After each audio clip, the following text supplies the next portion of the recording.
ही करेगा, बट अगर कभी नहीं होता तो Ca2 पॉजिटिव कर सकता है ना, या नेगेटिव आयन को करना होगा तो Cl नेगेटिव ही करेगा, ये मतलब है ना। जिसको हटाना है वो नहीं पढ़ा हमने, क्योंकि वो तो बहुत सारे हैं। उनको हटाने के बाद बदले में कोई भी कैटायन या एनायन कौन सा आएगा, हमने वो पढ़ा है कि नॉर्मली K पॉजिटिव और Cl नेगेटिव ये काम कर रहे हैं। अगर K पॉजिटिव नहीं हुआ तो Ca2 पॉजिटिव से भी ये काम आप करवा सकते हैं। सर तो हाँ बेटा बोलो। सर एक ट्रांसपोर्ट वाले चैप्टर से डाउट है। हाँ बोलो।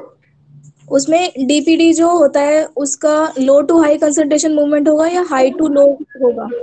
डीपीडी एक्चुअली ऑस्मोटिक पोटेंशियल की प्रॉपर्टी है, सॉल्यूट की प्रॉपर्टी है ना, तो वो लो टू हाई होगा।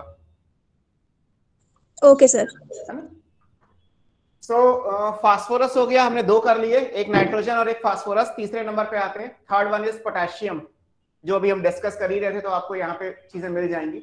सबसे पहली चीज की ये जो कॉमन क्वेश्चन है, ये ऑलरेडी नीट का ही क्वेश्चन है। It is the commonest free ion in the cell, मतलब सबसे फ्री स्टेट में आयन कौन सा है, पोटेशियम।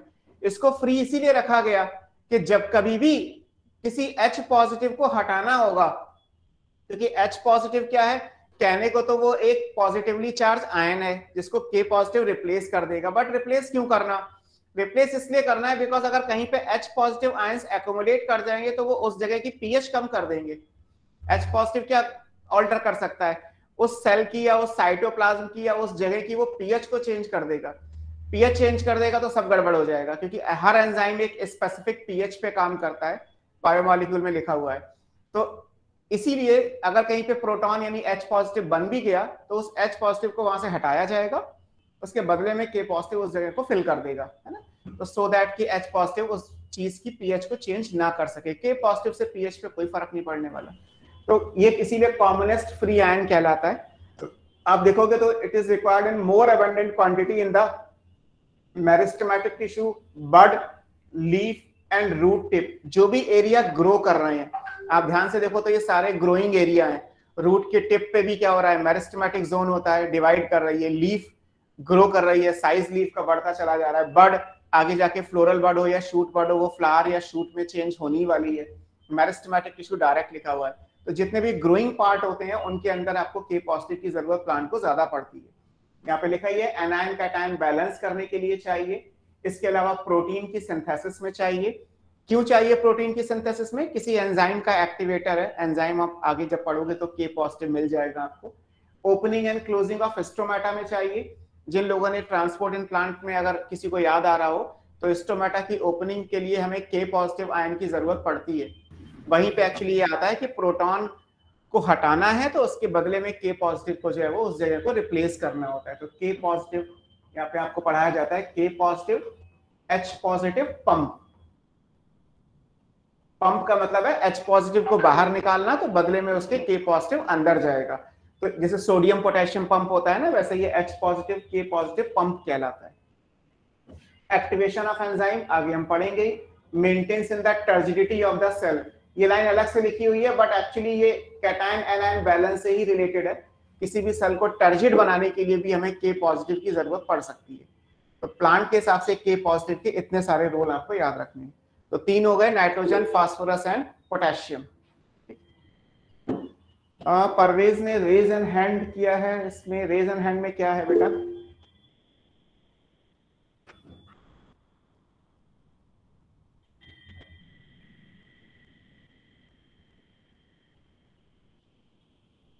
समरी में 21 एसेंशियल एलिमेंट्स मेंशन्ड है।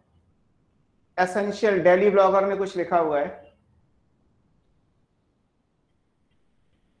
आपको आंसर बेटा 17 ही करना है बस, और कोई हमारा ऑप्शन नहीं है, 17 या फिर 16, है ना। अगर हम नेक्स्ट पे चले तो कैल्शियम,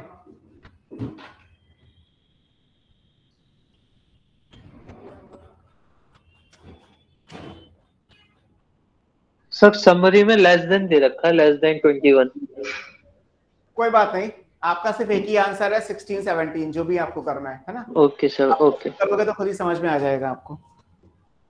कैल्शियम के बारे में बात करें, काफी सारे फंक्शन लिखे हुए हैं। Required in the meristematic and differentiating tissue.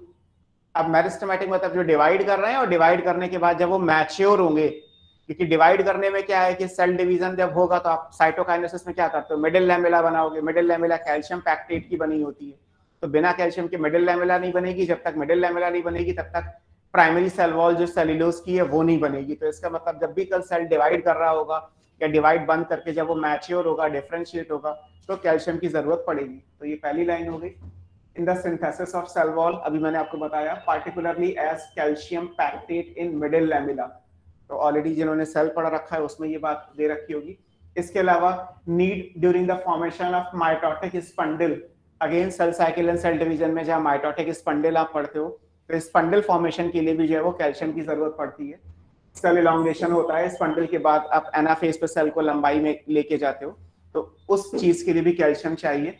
Accumulate in the older leaf, ये लाइन एक्स्ट्रा है, याद रखिएगा कि जो लीफ ओवर मैच्योर हो जाती हैं उनके अंदर कैल्शियम आयन जो है वो एक्युमुलेट करते हैं।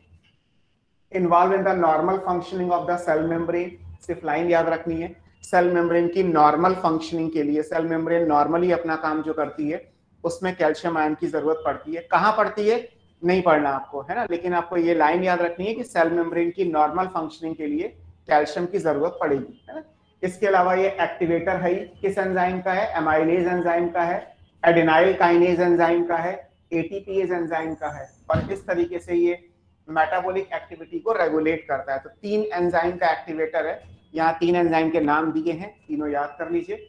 एमाइलेज का एक्टिवेटर है, एडेनाइल काइनेज का एक्टिवेटर है, और इसके अलावा एटीपीएज एंजाइम का एक्टिवेटर है।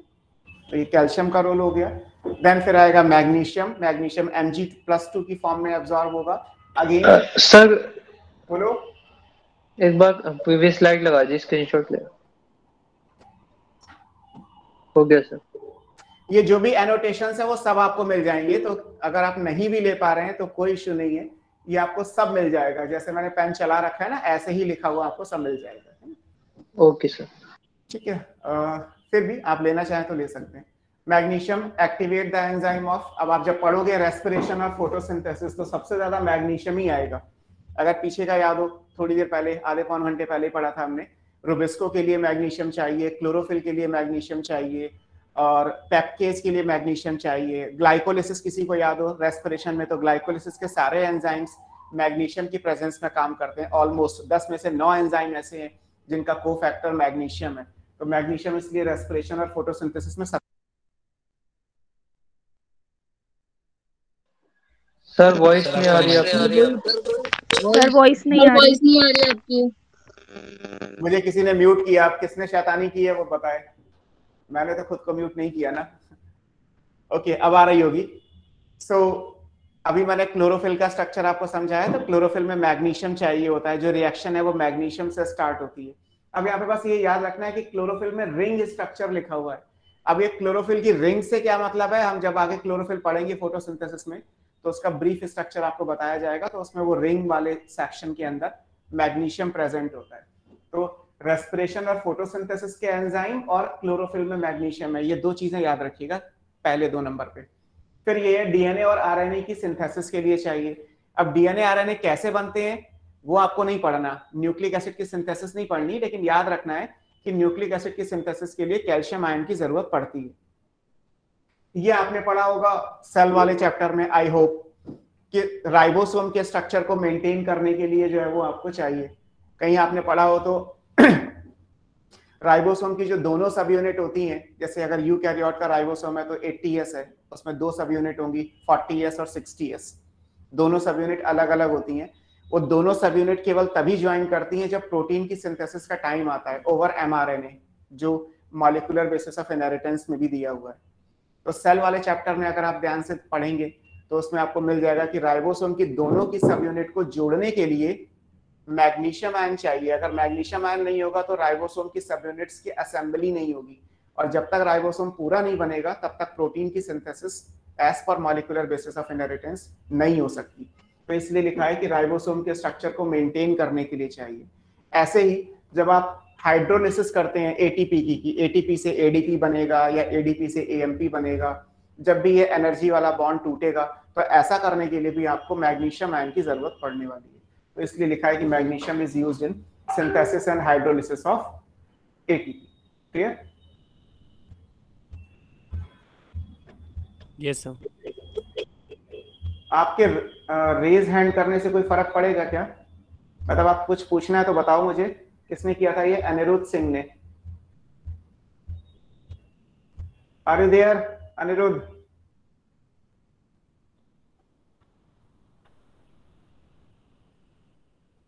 नहीं। ओके, नेक्स्ट पे चलते हैं। और क्या आएगा फिर हमारा? लास्ट, मैक्रो में लास्ट सल्फर है, सल्फेट आयन लिखा हुआ है, SO4-2 होगा बेटा यहाँ। तो SO4-2 यानी सल्फेट आयन हो गया है। कहाँ चाहिए आपको? मैंने बताया था कि मीथियोनिन और सिस्टीन दो ऐसे अमाइनो एसिड हैं जो सल्फर कंटेनिंग अमाइनो एसिड होते हैं, बायोमॉलिक्यूल वाले चैप्टर में मेंशन किया गया है। तो इन दो अमाइनो एसिड को बनाने के लिए सल्फर चाहिए और फिर इनसे प्रोटीन तो बनेगी बनेगी, है ना।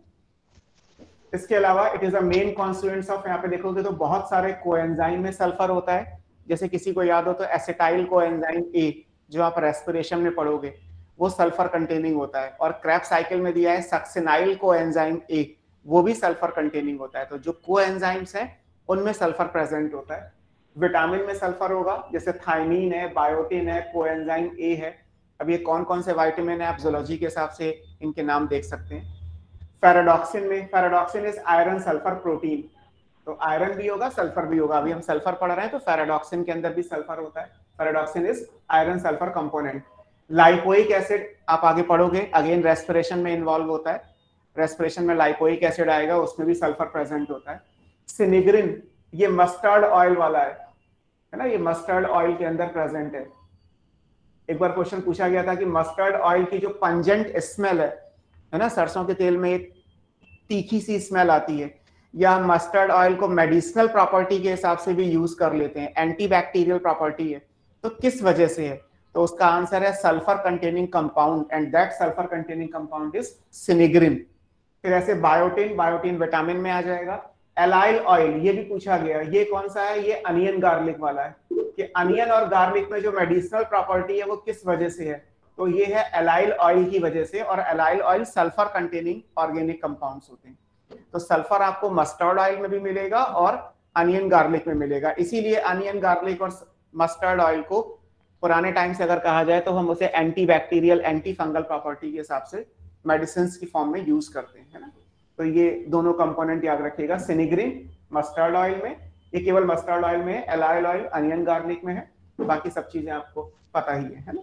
तो ये सारे हो गए हमारे मैक्रोन्यूट्रिएंट। CHO के बारे में नहीं पढ़ा, बट हमने SCA, Mg और NPK ये कंप्लीट कर लिए। अब माइक्रोन्यूट्रिएंट पे आते हैं। माइक्रो में सबसे पहले क्या दिया है? आयरन, और यहाँ पे लिखा है कि आयरन फेरिक फॉर्म में आएगा।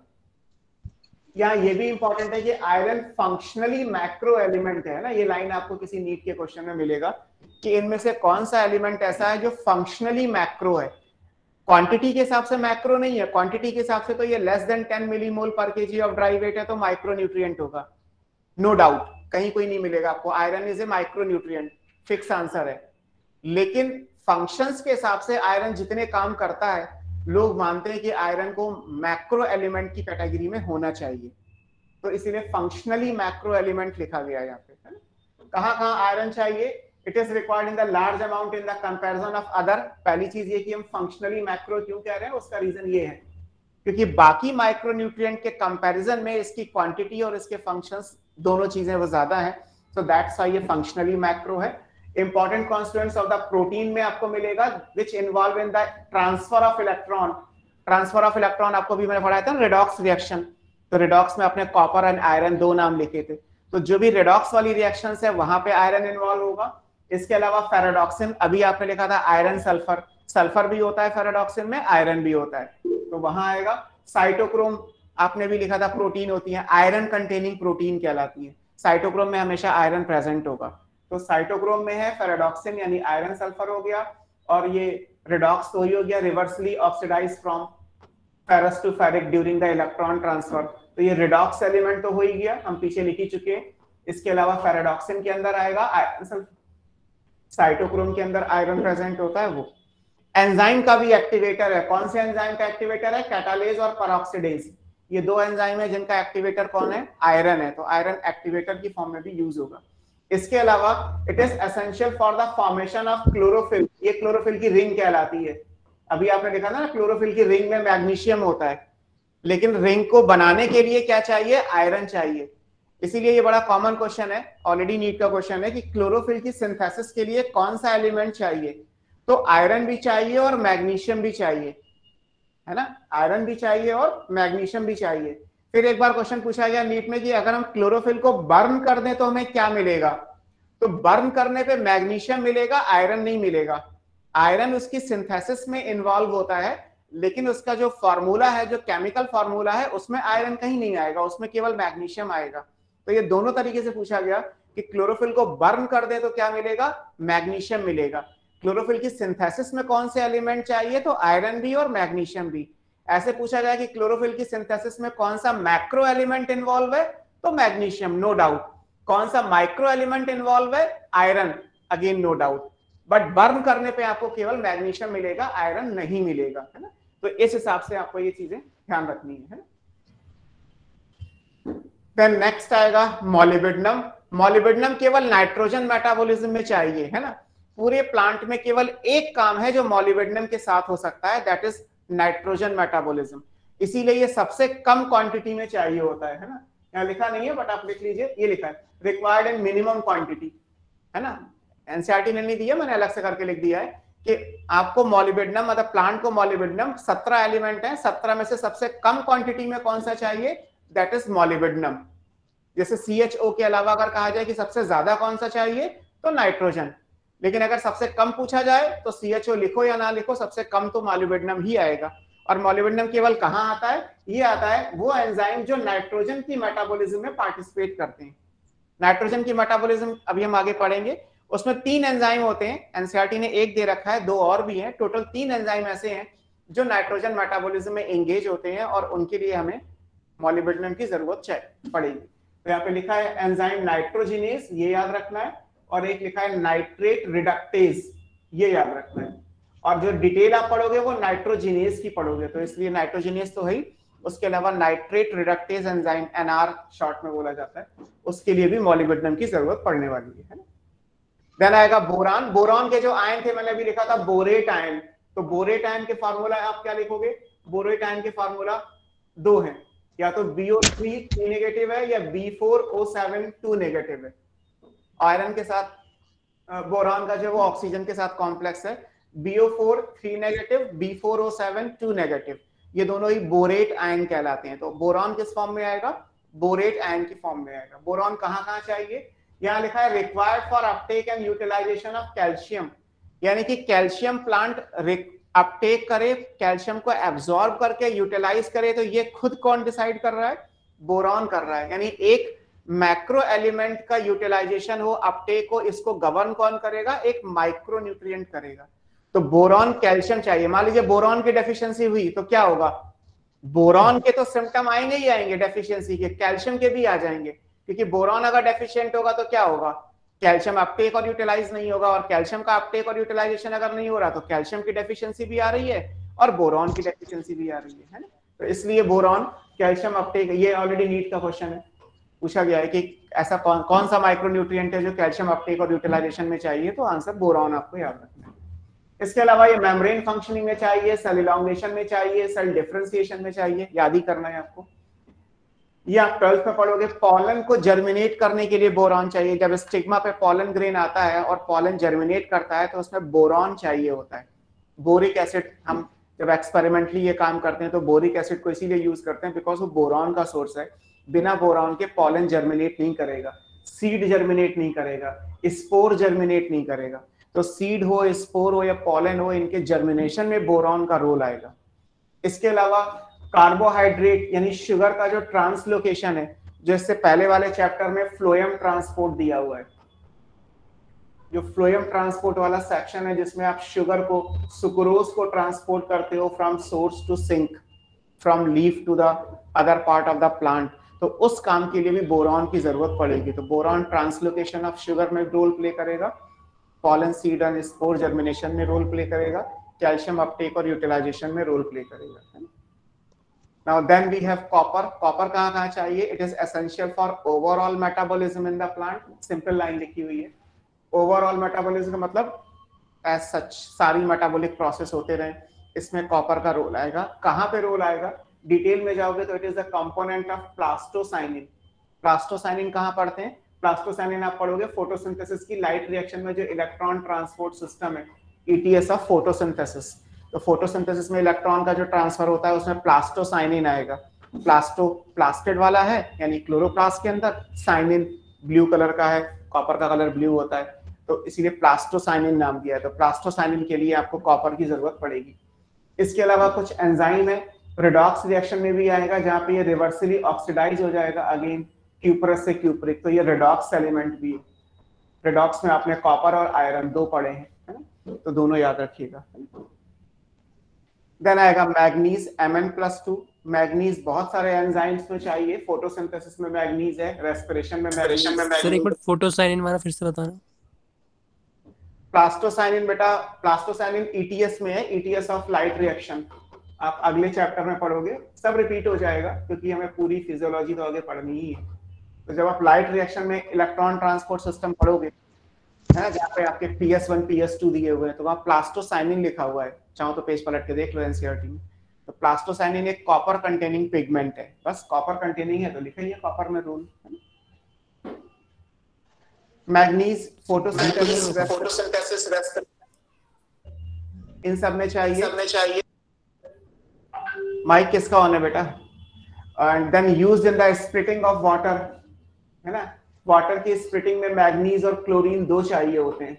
Mn चाहिए होता है +2 और Cl नेगेटिव में भी यही लाइन लिखी होगी. फोटोसिंथेसिस में जो आप फोटोलिसिस ऑफ वाटर करते हैं, फोटोसिंथेसिस में वाटर स्प्लिट होगा, ऑक्सीजन रिलीज हो जाएगी और वाटर जो है वो प्रोटॉन इलेक्ट्रॉन कार्बन डाइऑक्साइड को दे देगा. ये सारी बातें जो आपको फोटोसिंथेसिस में समझाई जाएंगी. ऐसा करने के लिए दो एलिमेंट चाहिए, मैग्नीज और क्लोरीन. तो अभी हम मैग्नीज पढ़ रहे हैं तो ये मैग्नीज में लाइन लिखी है, सेम लाइन आपको क्लोरीन में भी मिल जाएगी. सब ये कौन कौन से एंजाइम एक्टिवेट करता है, याद करने हो या फिर नहीं? याद करने हैं. जब आप फोटोसिंथेसिस पढ़ोगे तो फोटोसिंथेसिस के एंजाइम के आगे Mn लिखा होगा. रेस्पिरेशन में है तो रेस्पिरेशन के एंजाइम के आगे Mn लिखा होगा. ऐसे आएगा. हर एंजाइम के आगे उसका कोफैक्टर लिखूंगा मैं, जब आप आगे पढ़ोगे तो लिखा होगा. तो जिस एंजाइम के आगे जो लिखा होगा याद कर लोगे. चैप्टर आपको पता ही होगा कि चैप्टर फोटोसिंथेसिस है, रेस्पिरेशन है या कोई और है. Okay sir. तो आप कहोगे कि सर इनोलेज एंजाइम कहाँ है? अब इनोलेज एंजाइम तो अगर किसी को याद है तो भाई रेस्पिरेशन की ग्लाइकोलिसिस में सेकंड लास्ट नंबर का एंजाइम इनोलेज है जिसका कोफैक्टर मैग्नीज है. तो इतनी बातें अभी याद करोगे तो टफ लगेगा. जब आप ग्लाइकोलिसिस पढ़ रहे होगे तब अगर मैं लिखूंगा इनोलेज के आगे मैग्नीज इसका कोफैक्टर है तो किसी को कोई प्रॉब्लम ही नहीं है. सामने एंजाइम लिखा हुआ है, कहाँ का एंजाइम है वो भी आपको पता होगा, कोफैक्टर याद करना होगा, कर लेंगे. तो इसीलिए यहाँ पे एनसीईआरटी में कुछ ज्यादा नहीं दिया हुआ है. जो यहाँ दे रखा है इसका मतलब ये है कि वो आगे यूज नहीं होगा, इसीलिए यहाँ दे रखा है. जैसे आपने एमाइलेज में पढ़ा था, एडेनाइल काइनेज लिखा था जिसमें कैल्शियम एज ए कोफैक्टर था, क्योंकि ये एंजाइम आगे आप यूज नहीं करोगे. लेकिन जो एंजाइम आपको आगे पढ़ने हैं उनके कोफैक्टर आगे ही मेंशन होंगे. यहाँ सिर्फ जर्नलाइज करके लिखा हुआ है ना.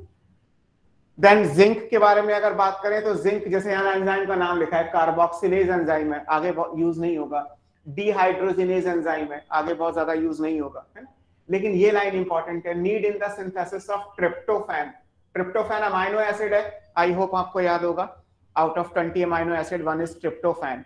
और ट्रिप्टोफैन से क्या बनता है? ऑक्सिन बनता है. तो इसका मतलब ये हुआ कि प्लांट में ऑक्सिन प्लांट हार्मोन बने, इसके लिए ट्रिप्टोफैन चाहिए. और ट्रिप्टोफैन प्लांट में कौन बनाएगा, कहां से बनेगा, किसकी प्रेजेंस में बनेगा? जिंक की प्रेजेंस में बनेगा. तो जिंक बेसिकली ट्रिप्टोफैन की सिंथेसिस में चाहिए और ट्रिप्टोफैन जो है वो ऑक्सिन का प्रिकर्सर है और ऑक्सिन प्लांट का मेन हार्मोन है. तो इसका मतलब है ऑक्सिन की सिंथेसिस के लिए बेसिकली हमें zinc as a micronutrient plant को जरूरत पड़ती है. तो ये सारी बातें आपको यहाँ से याद रखनी है कि जिंक ट्रिप्टोफैन या ऑक्सिन के प्रिकर्सर की सिंथेसिस में जरूरी है. देन आएगा chlorine. It is help in determining the solute concentration and the anion cation balance. आपको कराया था मैंने, K पॉजिटिव और Cl नेगेटिव, ये बैलेंसिंग में आ गया. इसके अलावा लिखा है, रिपीट हो गया, फोटोलिसिस ऑफ वाटर, जहां पर भी मैंने लिखा था कि मैग्नीज और क्लोरीन दोनों चाहिए.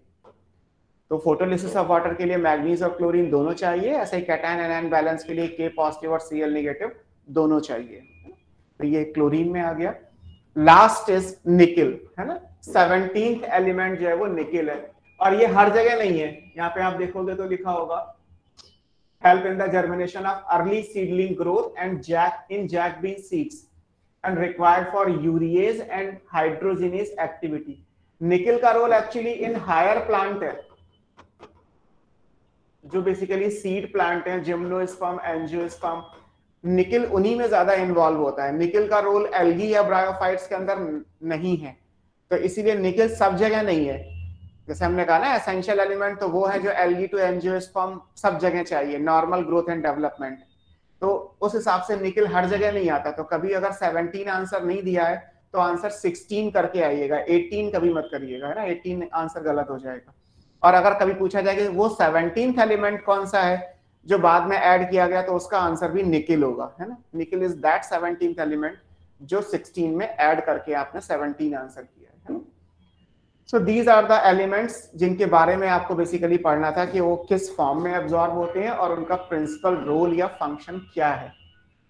अब एनसीईआरटी में बात की गई है कि अगर ये एलिमेंट अपनी डेफिनेट क्वांटिटी में डेली बेस पे नहीं मिले, more than 10 millimole per kg of dry weight और less than 10 millimole per kg of dry weight, अगर प्लांट को उनकी रिक्वायर्ड क्वांटिटी में ये मिनरल्स नहीं मिलते तो उनके अंदर कुछ सिम्टम्स आते हैं जिन्हें हम डेफिशिएंसी सिम्टम्स बोलते हैं।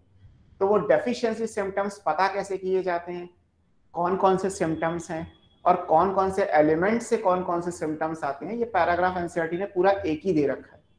तो हम पहले उसी एक पैराग्राफ पे आके फोकस करने वाले हैं। और इस पैराग्राफ में फिर जब आप अलग अलग करोगे तो जैसे मैंने टेबल में राइट साइड में अलग अलग लिखे हुए हैं, आपको वो सारे आंसर्स मिल जाएंगे, है ना। जैसे देखिए यहाँ पे हेडिंग है deficiency symptoms of essential nutrient. इसमें सबसे पहले समझाया गया कि व्हाट इज क्रिटिकल। ये क्रिटिकल कॉन्सेंट्रेशन का फंडा क्या है ना। क्रिटिकल का मतलब है बाउंड्री, है ना। अब ये बाउंड्री मिनिमम भी है और मैक्सिमम भी है ना। तो क्रिटिकल कॉन्सेंट्रेशन क्या है वो आपको सबसे पहले डिफाइन किया गया है ना। It is the concentration below which, उससे नीचे अगर आप जाएंगे तो क्या होगा, है ना, ये लिखा है बिलो, नीचे वाली लेनी है आपको। Plant growth is retarded. Plant growth जो है वो रिटार्ड करने का मतलब क्या है, कम हो जाना, लैग कर जाना, है ना, डिक्रीज कर जाना। तो प्लांट की ग्रोथ जो है वो कम हो जाएगी। जैसे मान लीजिए अगर इसको एक सिंपल लाइन तरीके से आपको समझाया जाए, मान लीजिए आपने पढ़ा कि मैक्रोन्यूट्रिएंट है। मैक्रोन्यूट्रिएंट का आपने लेवल क्या पढ़ा, लेवल हमारा मैक्रोन्यूट्रिएंट का क्या है, ये है हमारा 10 मिलीमोल पर केजी ऑफ ड्राई वेट। आपने पढ़ा कि अगर हमें जो भी मैक्रो एलिमेंट है उसकी क्वांटिटी कितनी है, 10 या 10 से ज्यादा है। 10 या 10 से ज्यादा अगर न्यूट्रिएंट है तो प्लांट की नॉर्मल ग्रोथ एंड डेवलपमेंट होता रहेगा, ठीक। तब क्या होगा जब हम 10 से नीचे जाएंगे, तो अगर हम 10 से नीचे जाते हैं तो क्या प्लांट की ग्रोथ तुरंत कम हो जाएगी। जैसे मान लीजिए अगर आपसे कहा जाए कि हमारी बॉडी में हीमोग्लोबिन लेवल कितना होता है, तो मान लेते हैं कि भाई 11 होता है ब्लड में। तो क्या 11 के नीचे अगर 10.5 हीमोग्लोबिन किसी का हो गया तो क्या वो एनीमिया हो जाएगा, उसे इतनी जल्दी तो ना हो जाएगा। क्या वो 10.2 पे एनीमिया कहलाएगा, क्या वो 9.5 पे एनीमिया होगा। एनीमिया की जो प्रॉपर डेफिनेशन के हिसाब से आएगा वो तो बहुत कम होने पे होगा। तो ऐसे यहाँ पे भी है कि अगर हम 10 से नीचे मान लीजिए 9.8 मिलीमोल पर केजी ऑफ ड्राई वेट अगर एलिमेंट मिला मैक्रो वाला, तो क्या वो डेफिशिएंसी सिम्टम दे देगा, इतनी जल्दी नहीं मिलेंगे। तो आप क्या करोगे, एक्सपेरिमेंट से इसकी एक वैल्यू निकालोगे कि मान लीजिए हमने 9.5 कर दिया यहाँ पे, तो पता चला डेफिशिएंसी के सिम्टम्स नहीं आए। हमने यहाँ पे 9 कर दिया तो डेफिशिएंसी के सिम्टम्स नहीं आए। हमने यहाँ पे 8.5 आ जाएंगे पर तो सिम्टम्स नहीं आए। तो अब यहाँ के केस में तो सिम्टम नहीं आ रहा है, यहाँ नहीं आ रहा है, यहाँ आ गए। तो इसका मतलब ये हुआ कि अब हम इनके बीच में जाएंगे। तो अब इनके बीच में एक्सपेरिमेंट करोगे तो क्या होगा, इनके बीच में क्या आएगा, इनके बीच में आएगा 8.9, 8.8, 8.7, 8.6 और फिर ये 8.5 दिए हुआ है। तो जब आप ये 4 बार एक्सपेरिमेंट करोगे तो आपको ये समझ में आएगा कि दिस इज द कॉन्सेंट्रेशन, कि अगर हम इसके नीचे जाते हैं तो डेफिशिएंसी के जो सिम्टम्स हैं वो हमें मिलने लगेंगे। यानी 8.8, एक एग्जांपल ले रहा हूं, ये वैल्यू फिक्स नहीं है, हमें एनसीईआरटी ने सिर्फ एक लाइन लिखी है कि 10 से नीचे जाने पे जब ग्रोथ आपको लगे कि प्लांट की ग्रोथ कम हो गई है तो वो कॉन्सेंट्रेशन क्या कहलाएगी, that is called critical concentration. तो क्रिटिकल का मतलब ये नहीं होता कि आप 10 मिलीमोल से नीचे गए और इमीडिएटली क्रिटिकल कॉन्सेंट्रेशन हो गई। क्रिटिकल वो है कि उससे अगर नीचे चले जाओगे तो सिम्टम्स आ जाएंगे। तो ऐसे ही यहाँ पे मान लेते हैं एग्जाम्पल के तौर पे कि यहाँ पे अगर हम 8.8 मिलीमोल से नीचे चले जाएं तो सिम्टम्स आ जाएंगे, 8.8 मिलीमोल या उससे ऊपर जाते हैं तो सिम्टम्स नहीं आएंगे। लेकिन नॉर्मली हमें कितना चाहिए, नॉर्मली हमें तो 10 या 10 से ज्यादा चाहिए। तो क्रिटिकल की डेफिनेशन क्या हो गई कि वो कॉन्सेंट्रेशन जिससे नीचे जाने पे डेफिशिएंसी के सिम्टम्स आ जाते हैं, प्लांट की ग्रोथ रिटार्ड हो जाती है, उस कॉन्सेंट्रेशन को क्या बोलते हैं, क्रिटिकल कॉन्सेंट्रेशन का बोल दिया जाता है ना। यहाँ पे लिखा है element said to be deficient when present below the critical concentration. जब क्रिटिकल कॉन्सेंट्रेशन के नीचे चले जाएंगे तो उस एलिमेंट को आप क्या बोलोगे, डेफिशिएंट एलिमेंट बोलोगे, कमी वाला एलिमेंट हो जाएगा। ये क्लियर हो गया। अब सिम्टम्स कौन कौन से होते हैं डेफिशिएंसी के, उनके बारे में और आगे चीजें चलते हैं। जब आप डेफिशिएंसी की बात करोगे तो डेफिशिएंसी में क्या क्या इंपॉर्टेंट आएगा। सबसे पहले मैंने आपको बताया था चैप्टर के स्टार्टिंग में कि जो सिम्टम्स होते हैं वो क्या होते हैं। सिम्टम्स का मतलब ये मॉर्फोलॉजिकल चेंजेस, ऐसे चेंजेस जो आपको नेकेड आई से दिख जाएं। जैसे लीफ ग्रीन कलर की होती है तो पता चला येलो कलर की हो गई, है ना। प्लांट की हाइट अच्छी खासी होनी चाहिए तो हाइट कम रह गई, स्टंटेड ग्रोथ हो गई। प्लांट में मोज़ैक पैटर्न हो गया, कहीं पे ब्लैक पैच है, कहीं पे ब्राउन है, कहीं पे येलो है, कहीं पे ग्रीन है, कुछ भी आ गया। प्लांट की लीफ कर्ल कर चुकी है, फ्लावरिंग टाइम से डिले हो गई है, सेल डिवीजन इनहिबिट हो गया है। So these are the symptoms जो आप मॉर्फोलॉजिकली जस्टिफाई कर सकते हो। तो सिम्टम्स हमेशा मॉर्फोलॉजिकल चेंजेस को रिप्रेजेंट करते हैं। Then vary from element to element, ऐसा भी नहीं होता कि सबके सिम्टम्स एक ही जैसे होंगे, हर बीमारी के लक्षण अलग होते हैं। तो सेम यहाँ पे भी है, 17 एलिमेंट है, सबकी डेफिशिएंसी से सबके अलग अलग सिम्टम्स आएंगे, तो सिम्टम्स वेरिएबल भी होते हैं। फिर दे डिसअपीयर, जो लाइन आपको समझाई थी, when the deficient mineral nutrient is provided to the plant, आपको समझाया था मैंने एर्नॉन के क्राइटेरिया में कि जब आप सिम्टम डिसअपीयर कब होगा, जब आप डेफिशिएंट एलिमेंट को एक्सटर्नली सप्लाई कर दोगे। नाइट्रोजन की डेफिशिएंसी हुई, आपने यूरिया एज ए फर्टिलाइजर दे दिया, सिम्टम्स ओवरकम हो गए। जैसे भाई फीवर आपको हुआ, आपने पैरासिटामोल ले लिया, फीवर ठीक हो गया, तो इसका मतलब कि वो फीवर हुआ था। तो इस हिसाब से ये भी है कि सिम्टम को रिकवर करने का काम क्या है, जिस एलिमेंट की डेफिशिएंसी से सिम्टम आ रहा है, अगर वो एलिमेंट आपने एक्स्ट्रा प्रोवाइड कर दिया तो सिम्टम रिकवर हो जाएगा। तो वो बात यहाँ पे कंप्लीट हो जाएगी, है। हाउएवर अगर द डेप्रिविएशन कंटिन्यू, यानी कि जो सिम्टम्स हैं, जो कमियां हैं, वो बहुत लंबे टाइम तक रहती है, then it eventually lead to the death of the plant। मान लीजिए आप दवाइयां ले रहे हैं, फीवर उतर ही नहीं रहा, तो क्या होगा, पर्सन की डेथ भी हो सकती है।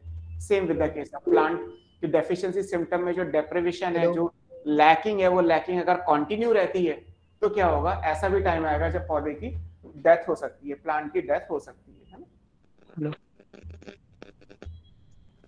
हेलो। हाँ बेटा बोलो। सर वॉइस क्लियर नहीं आ रही। परवेज वॉइस क्लियर नहीं आ रही बेटा, रीज्वाइन करके देखो, कुछ करके देखो, बिकॉज यहाँ से तो सारा कुछ ठीक है ना। और साक्षी ने लिखा था प्रिकर्सर का मतलब फर्स्ट रिक्वायरमेंट, यस, है ना। प्रिकर्सर मतलब पहली रिक्वायरमेंट, हाँ ठीक है, आप अपनी लैंग्वेज के हिसाब से समझ सकते हो, है ना। और कोमल ने लिखा था रिकॉग्निशन फैक्टर बोरॉन है, वो भी ठीक है। आवाज मेरी थोड़ी कम आ रही है, ठीक है, मैं बेटा थोड़ा और तेजी से बोलने की कोशिश करता हूँ, और बाकी सारी बातें हो गई हैं, है ना। तो सर वॉइस क्लियर है सर। ओके, आपकी आवाज तो बहुत तेज आ रही है, खैर ठीक है। डेप्रिविएशन अगर कंटिन्यू रहता है तो डेथ भी हो सकती है, तो वो चीज भी यहाँ पे दी हुई है ना। अब यहाँ पे ये भी लिखा है the part of the plant. Sir ये बात समझाना, डेप्रिविएशन। सर आपकी वॉइस, हेलो सर, म्यूट कर दिया आपको किसी ने। सर आपकी वॉइस, जस्ट ए मिनट, मैं कर रहा हूँ, है ना। तो डेप्रिविएशन का मतलब है कमी। तो अगर कोई कमी रह जाएगी और कमी हमेशा रही, मतलब बहुत लंबे टाइम तक रही, कंटिन्यू का मतलब है कि वो जो कमी है वो लंबे टाइम तक अगर रहेगी तो पौधे की डेथ भी हो सकती है। तो पहली लाइन हो गई। फिर जो मेन चीज है कि सिम्टम भी ऐसा नहीं होता कि पूरे पौधे में एक साथ एक जगह आ जाएगा। सिम्टम्स जो है वो पार्ट टू पार्ट वेरिएबल भी होते हैं, है ना। तो नीचे जो लाइन लिखी है वो ये है कि part of the plant that show the deficiency symptom also depend on the mobility of the element. कोई भी एलिमेंट मोबाइल है या नहीं है, मोबाइल का मतलब है प्लांट सिस्टम के अंदर वो अपनी पोजीशन को चेंज कर सकता है या नहीं कर सकता है। प्लांट फिजियोलॉजी का जो पहला चैप्टर है ट्रांसपोर्ट इन प्लांट, उसमें एक टॉपिक दिया है translocation of mineral ion. Translocation का मतलब होता है मिनरल अपनी पोजीशन चेंज करते हैं। जैसे मान लेते हैं कि कोई मिनरल अगर रूट से अब्सॉर्ब हो रहा है, तो रूट से अब्सॉर्ब होने के बाद वो आगे कहाँ जाएगा, कहीं तो जाएगा। तो अगर वो आगे पूरे पौधे में घूमता फिरता रहता है तो वो मोबाइल एलिमेंट हो गया। अगर वो एक जगह जाने के बाद वहां जाके फिक्स हो गया, वहां से नहीं हटे, तो वो इमोबाइल एलिमेंट हो गया। तो ये जो मोबिलिटी का कॉन्सेप्ट है इस बात पे भी डिपेंड करता है कि सिम्टम जब आएंगे तो पौधे के किस हिस्से में आएंगे। अब इसको समझोगे कैसे? जैसे मान लीजिए कि कोई अगर मोबाइल एलिमेंट है, कोई अगर एलिमेंट ऐसा है जो रूट से लेके लीफ तक, फ्लावर, फ्रूट हर जगह घूमता फिरता है, तो ऐसे केस में जो सिम्टम्स आते हैं वो ओल्डर पार्ट में पहले आते हैं। जो पौधे के हिस्से पुराने हो चुके हैं उनके अंदर सिम्टम्स पहले आएंगे। सिम्टम तो वही आएगा लेकिन टाइम के हिसाब से पहले किस में आएगा, ओल्डर पार्ट में आएंगे। तो अगर मोबाइल एलिमेंट होगा तो सिम्टम पहले किस में आता है, ओल्डर पार्ट में आता है। बट अगर इमोबाइल एलिमेंट है जो नॉर्मली मूव नहीं करता, तो सिम्टम पहले किस में आएगा, यंगर पार्ट में आएगा। तो ये दोनों लाइन इंपॉर्टेंट है, ऑलरेडी नीट में डिस्कस किया गया है। अगली स्लाइड में आप इन दोनों को देख लीजिए। यहाँ लिखा है with in the plant. Sir बोलो सर, ऐसा भी हो सकता है जो मोबाइल एलिमेंट है, अगर वो एब्जॉर्ब होकर प्लांट बॉडी में कहीं एक जगह जाकर रुक जाए, फिर मूव ना करे, तो भी डेफिशिएंसी आ सकती है। बेटा ऐसा होगा ही नहीं। अगर वो मोबाइल है तो वो घूमेगा फिरेगा, एक ही कैटेगरी तो ऐसा है। ये सर वही कंफर्म कर रहा था कि ये ऐसा हो नहीं सकता, मतलब वो मूव करेगा ही करेगा। यस, ऐसा नहीं हो सकता। Okay sir. जो मोबाइल है दैट मस्ट बी मोबाइल, जो इमोबाइल है that always remain as immobile. जैसे यहाँ लिखा है व्हाइट में एक्टिवली मोबिलाइज, मतलब जो बहुत ज्यादा मूव करते हैं। जैसे एग्जाम्पल में देखोगे तो ये लिखे हैं एन, के और MG, nitrogen, phosphorus, sorry nitrogen, potassium और मैग्नीशियम। ये कौन से हैं, ये मोबाइल एलिमेंट है, एक्टिवली मोबाइल है। तो ऐसे केस में जब सिम्टम्स आएंगे तो कहाँ आएंगे, यहाँ लिखा है symptom appear first in the older tissue. पहले सिम्टम किस में आएंगे, they are first visible in the, यहाँ लिखा है first visible in the older leaf और सेनिसेंस। सेनिसेंस मतलब बुढ़ापा। प्लांट में एजिंग को क्या बोलते हैं, सेनिसेंस बोलते हैं। तो सेनिसेंस या ओल्डर पार्ट के अंदर सिम्टम्स पहले आएंगे। ठीक है, तो ये आपको याद रखनी है कि अगर एक्टिवली मोबिलाइज है, जैसे ओल्डर लीफ में है तो biomolecule containing these elements are broken down and making these element available for mobilising to the young leaf. जैसे मान लीजिए, ऐसे समझ लीजिए मैंने एक छोटा सा प्लांट बनाया, ये एक प्लांट है, दिख रहा होगा इतना डायग्राम तो आपको, एक लीफ है, एक स्टेम है, एक रूट है। ऐसे इमेजिन कर लो लाइक ये प्लांट है ना। थोड़ा सा डिस्टरबेंस हुआ पर कोई दिक्कत नहीं। हेलो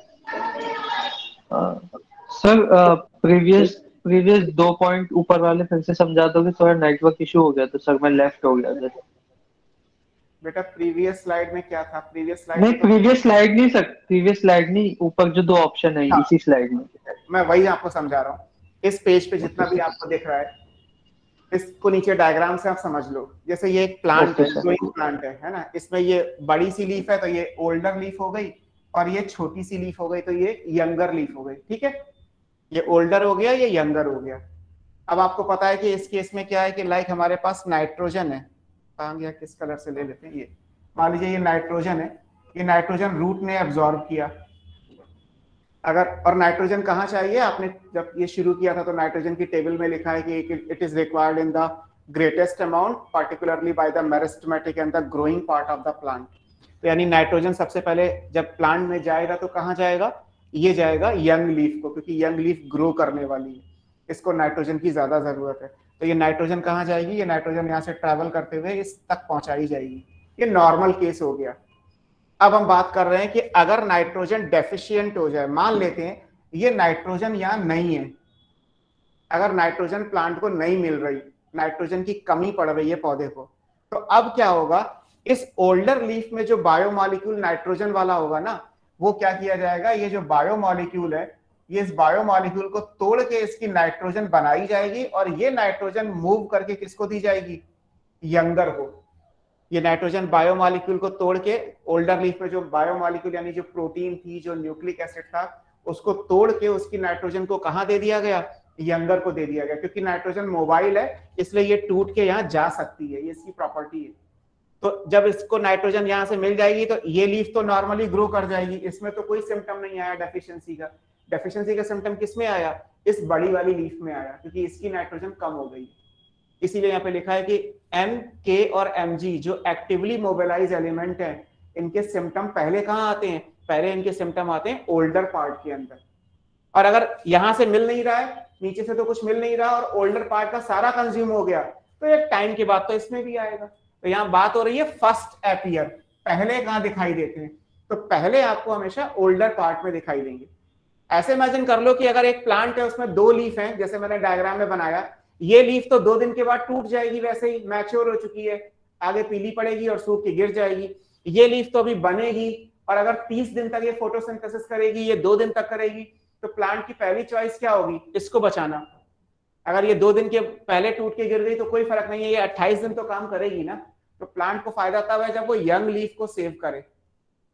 तो अगर यंगर लीफ को कोई मोबाइल एलिमेंट की डेफिशिएंसी फेस करनी पड़े तो प्लांट क्या करता है, वो ओल्डर में से बायोमॉलिक्यूल को तोड़ के उन मोबाइल एलिमेंट को पहुंचा देगा यंगर में। ओल्डर वाला टूट जाएगा, कोई इश्यू नहीं है, यंगर वाला सेफ रहेगा। तो अगर कोई मोबाइल एलिमेंट है जैसे नाइट्रोजन, पोटेशियम, मैग्नीशियम, तो इनके सिम्टम पहले कहाँ होते हैं, पहले इनके ओल्डर पार्ट में होते हैं। अब क्लियर है, ये दोनों पॉइंट जो लिखे हुए हैं वो वैसे दिए गए हैं। इसी तरीके से अगर इसका उल्टा लिखा जाए, आगे स्लाइड पर चलते हैं, ऐसे एलिमेंट जो रिलेटिवली इमोबाइल है, यहाँ लिखा है कि ये इमोबाइल है। इमोबाइल के एग्जाम्पल में क्या है, सल्फर और कैल्शियम दिए हुए हैं। अब इनके साथ क्या होगा, इनके साथ भी सिचुएशन ये कि अगर मान लीजिए ये प्लांट है, ये इसकी ओल्डर लीफ है, ये इसकी यंगर लीफ है। अब मान लीजिए कि जैसे कैल्शियम है, तो कैल्शियम जो है वो रूट सिस्टम से आएगा और यहाँ पहुंचाया जाएगा यंगर लीफ को। कैल्शियम में भी आपने यही लिखा था कि वो मेरिस्टेमेटिक टिश्यू में चाहिए, मिडिल लैमेला बनने वाली है, सेल वॉल की सिंथेसिस होगी, इसीलिए कैल्शियम की जरूरत पड़ेगी। तो कैल्शियम जो है वो रूट से एब्जॉर्ब होकर यंगर पार्ट को दे दिया जाएगा। ये वाली तो बनी चुकी है, इसमें तो कैल्शियम की जरूरत नहीं है। अब क्या होगा जब कैल्शियम डेफिशिएंट हो जाएगा, अगर मान ले कि कैल्शियम डेफिशिएंट हो गया, यहां से नहीं मिल रहा, तो क्या कैल्शियम यहां से तोड़ के यहां ले जाया जा सकता है, नहीं, क्योंकि इसमें जो कैल्शियम है वो कैल्शियम कैसा है, इमोबाइल है, ये जा ही नहीं सकता। कैल्शियम को आपने लिखा था कि वो स्ट्रक्चरल बेसिस पे है। जो चीज मिडिल लैमेला में प्रेजेंट है, मिडिल लैमेला कहां पे है, मिडिल लैमेला सेल वॉल से बाहर है, तो जो चीज ऑलरेडी प्रोटोप्लाज्म से बाहर है उसको प्रोटोप्लाज्म में कैसे लेके आओगे, इम्पॉसिबल टास्क है।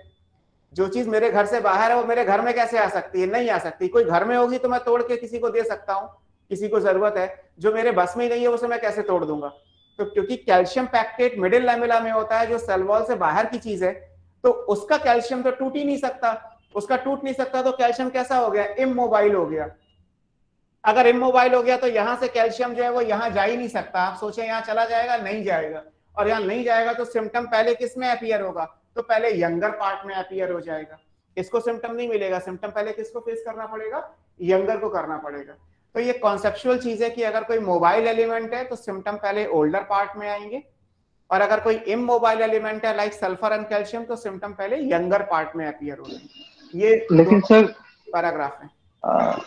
लेकिन सर अगर calcium directly younger leaves root से यंगर लीफ के थ्रू एब्जॉर्ब नहीं हो सकता?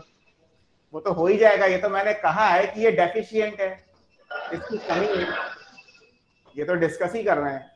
अगर कमी नहीं है तो कोई बात ही नहीं है, ये तो बात हो रही है कि कमी है तो क्या होगा। ओके सर, है ना, अगर कमी है तो क्या होगा, है ना। मान लो बच्चों को कुछ कमियां मिलती हैं तो क्या करते हैं भाई, पेरेंट्स अपना हिस्सा जो है वो बच्चों को दे देते हैं। जैसे मूवीज में भी दिखाया जाता है कि खुद को रोटी नहीं मिली तो अपने भूखे बच्चे को दे दी, क्योंकि बच्चे को सेव करना ज्यादा जरूरी है। अगर मान लीजिए पेरेंट्स के पास देने की पावर हो ही ना, या किसी बच्चे के पेरेंट्स है ही नहीं, तो फिर क्या होगा? तो भूख से पहले बच्चा मरेगा, सीधी सी बात है ना? तो ऐसे कुछ यहाँ पे भी है कि भाई एक ओल्डर लीफ है, एक यंगर लीफ है, एक ओल्डर पार्ट है, एक मैच्योर पार्ट है। अब नीचे से जो यानी जो एलिमेंट आना चाहिए वो तो आ ही नहीं रहा, अब क्या होगा? अब अगर इस यंगर पार्ट को बचाना है तो कैसे बचेगा? तो अगर एलिमेंट मूव कर सकता है तो ओल्डर से निकल के यंगर में आ जाएगा, अगर ये मूव कर नहीं सकता तो ये कुछ नहीं कर सकता, इसको सिम्टम ऐसे ही फेस करने पड़ेंगे। तो अगर मोबाइल एलिमेंट है तो ओल्डर में पहले आएंगे, और अगर इमोबाइल है तो यंगर में पहले आएंगे। सिंपल सा कॉन्सेप्ट है। एग्जाम्पल याद रखने हैं आपको। मोबाइल एलिमेंट के एग्जाम्पल में नाइट्रोजन, पोटेशियम एंड मैग्नीशियम है, और इमोबाइल एलिमेंट के एग्जाम्पल में सल्फर और कैल्शियम है। जो एनसीईआरटी ने दे रखा है वही पूछा जाएगा, बाहर से आपसे कुछ पूछा नहीं जा रहा है। ठीक, आगे चलते हैं। नेक्स्ट अब आते हैं kind of deficiency symptoms. Symptoms होते कौन से हैं? तो सबसे पहले दिया हुआ है बुक में क्लोरोसिस, बुक मतलब स्लाइड। तो सबसे पहले क्या दिया है? क्लोरोसिस। क्लोरोसिस क्या कहलाता है? लॉस ऑफ क्लोरोफिल कहलाता है। इसको आप येलोइंग इन लीफ कह सकते हो। क्लोरोफिल अगर लीफ में टूट जाएगा तो पत्तियां ग्रीन कलर की जगह येलो कलर की हो जाएंगी। So leaf turns yellow from green अगर क्लोरोसिस होती है तो, अगर लॉस ऑफ क्लोरोफिल होता है तो। अब ये क्लोरोसिस किस किस की वजह से होगा? Nitrogen, potassium, magnesium, sulphur, iron, manganese, zinc, molybdenum, सब याद रखने होंगे। अगर आप टेबल में देखोगे तो इनके आगे मैंने लिख रखा है chlorosis, chlorosis, chlorosis, chlorosis, chlorosis. तो जो इस पेज पे आप देख रहे हो वो ऑलरेडी पीछे टेबल में मेंशन कर रखा है। आप चाहे ऐसे याद कर लो, चाहे टेबल की फॉर्म में याद कर लो, याद आपको करना है क्योंकि बुक में दे रखा है। It's a part of your syllabus. तो आपको याद रखना है कि क्लोरोसिस किन किन एलिमेंट से होती है। तो यहाँ से याद रखिएगा, नाइट्रोजन, पोटेशियम, मैग्नीशियम, सल्फर, बोलो बेटा, आयरन, मैग्नीज। सर जैसे अदर प्लांट्स में क्लोरोफिल के अलावा और भी पिगमेंट्स होते हैं, तो उनमें भी सर अगर उन पिगमेंट की डेफिशिएंसी होगी तो भी क्लोरोसिस होगा, या कुछ और डेफिशिएंसी सिंड्रोम हो सकता है? उसको कुछ और बोलेंगे, उसको क्लोरोसिस नहीं बोलेंगे। क्लोरोसिस की डेफिनेशन लिखी तो है, लॉस ऑफ सिर्फ क्लोरोफिल के लिए। ऑब्वियस सी बात है। Okay sir. दूसरा क्या लिखा है? दूसरा नेक्रोसिस लिखा हुआ है। नेक्रोसिस का मतलब, नेक्रोटिक का मतलब डेथ होता है। तो डेथ ऑफ द टिश्यू, यानी जो लीफ है या जो स्टेम है वो ब्राउन हो गया, ब्लैक कलर का सूख गया, तो नेक्रोटिक स्पॉट्स पड़ जाते हैं या नेक्रोसिस हो जाती है। पार्टिकुलरली लीफ में नेक्रोसिस बहुत कॉमन है। किस वजह से होती है? Due to the deficiency of calcium, magnesium, copper and potassium. 4 element हैं जो नेक्रोसिस भी कॉज करते हैं, है ना। तीसरा सिम्टम क्या लिखा है? Inhibition of cell division. अगर सेल डिवाइड नहीं करेगी तो इसका मतलब प्लांट की ग्रोथ नहीं होगी। तो सेल डिवीजन का अगर इनहिबिशन है तो फिर क्या होगा? ड्यू टू लैक और लो लेवल, या तो पूरी तरीके से नहीं होगा मिनरल या कम होगा। कौन सा? नाइट्रोजन, पोटेशियम, सल्फर और मॉलिब्डेनम। इनसे क्या होता है? इनहिबिशन ऑफ सेल डिवीजन होता है। और ऐसे चौथा लिखा है डिले इन फ्लावरिंग, यानी फ्लावरिंग जिस टाइम पे होनी चाहिए प्लांट में उससे कई टाइम के बाद होगी, कुछ दिनों या महीनों के बाद होगी। तो फ्लावरिंग अगर डिले हो जाए तो क्यों होगा? ड्यू टू लो कॉन्सेंट्रेशन, यानी due to deficiency of nitrogen, sulphur and molybdenum. तो ये चारों सिम्टम्स आपको, बाकी 5वें में लिखा है pre mature fall of leaf, time से पहले लीफ का टूट जाना। ये भी एक सिम्टम है, लेकिन ये किसकी वजह से होता है वो यहाँ नहीं लिखा हुआ, कोई इश्यू नहीं है। जो लिखा हुआ है पहले वो याद कर लीजिए, यही याद कर लोगे बहुत है, इसके अलावा ना कुछ। सिम्टम्स तो बहुत सारे होते हैं, पूछा नहीं जाएगा, पूछा आपसे सिर्फ वो जाएगा जो एनसीईआरटी में दिया गया है, जितनी बात एनसीईआरटी ने दे रखी है। तो अगर क्रिटिकल से कम है तो ये सारी डेफिशिएंसी होती है ना। अगर क्रिटिकल से कम है, मतलब क्रिटिकल कंसंट्रेशन क्या थी? Below which the plant growth is retarded. अब इसका उल्टा समझ के देखो कि अगर हम ज्यादा लेने लगे तो क्या होगा? जैसे आपने जूलॉजी में हार्मोन्स के लिए पढ़ा होगा, हाइपोथायरॉयडिज्म भी होता है, हाइपरथायरॉयडिज्म भी होता है। तो हाइपो तो हमने पढ़ लिया कि मिनरल की अगर डेफिशिएंसी है, मिनरल अगर कॉन्सेंट्रेशन में कम है तो क्या होगा? तो डेफिशिएंसी के सिम्टम आ जाएंगे। अगर मिनरल एक लिमिटेशन से ज्यादा दे दिया तो क्या होगा? तो टॉक्सिसिटी हो जाएगी। तो सेकंड टॉपिक क्या दे रखा है? टॉक्सिसिटी दे रखा है। नोटिस करने की चीज ये है कि टॉक्सिसिटी केवल माइक्रोन्यूट्रिएंट में होती है। जैसे अगर आप कैल्शियम की 4 टैबलेट की जगह 10 टैबलेट खा लीजिए तो कोई नुकसान नहीं है। कभी सुना नहीं होगा आपने कि कैल्शियम अगर आपने 2 बनाना डेली खाने होते हैं हमें, अगर आप 6 बनाना खा लोगे तो बॉडी को कैल्शियम ज्यादा मिल जाएगा, क्वांटिटी बेस पे ज्यादा ही मिल जाएगा, 3 गुना मिल गया। बॉडी में कुछ फर्क पड़ रहा है, नुकसान हो रहा है क्या? नुकसान कुछ नहीं होगा। मैक्रोन्यूट्रिएंट की टॉक्सिसिटी नहीं होती, बिकॉज वो ऑलरेडी ज्यादा क्वांटिटी में चाहिए होते हैं। तो ज्यादा में अगर आपने और ज्यादा ले लिया तो कोई प्रॉब्लम नहीं है।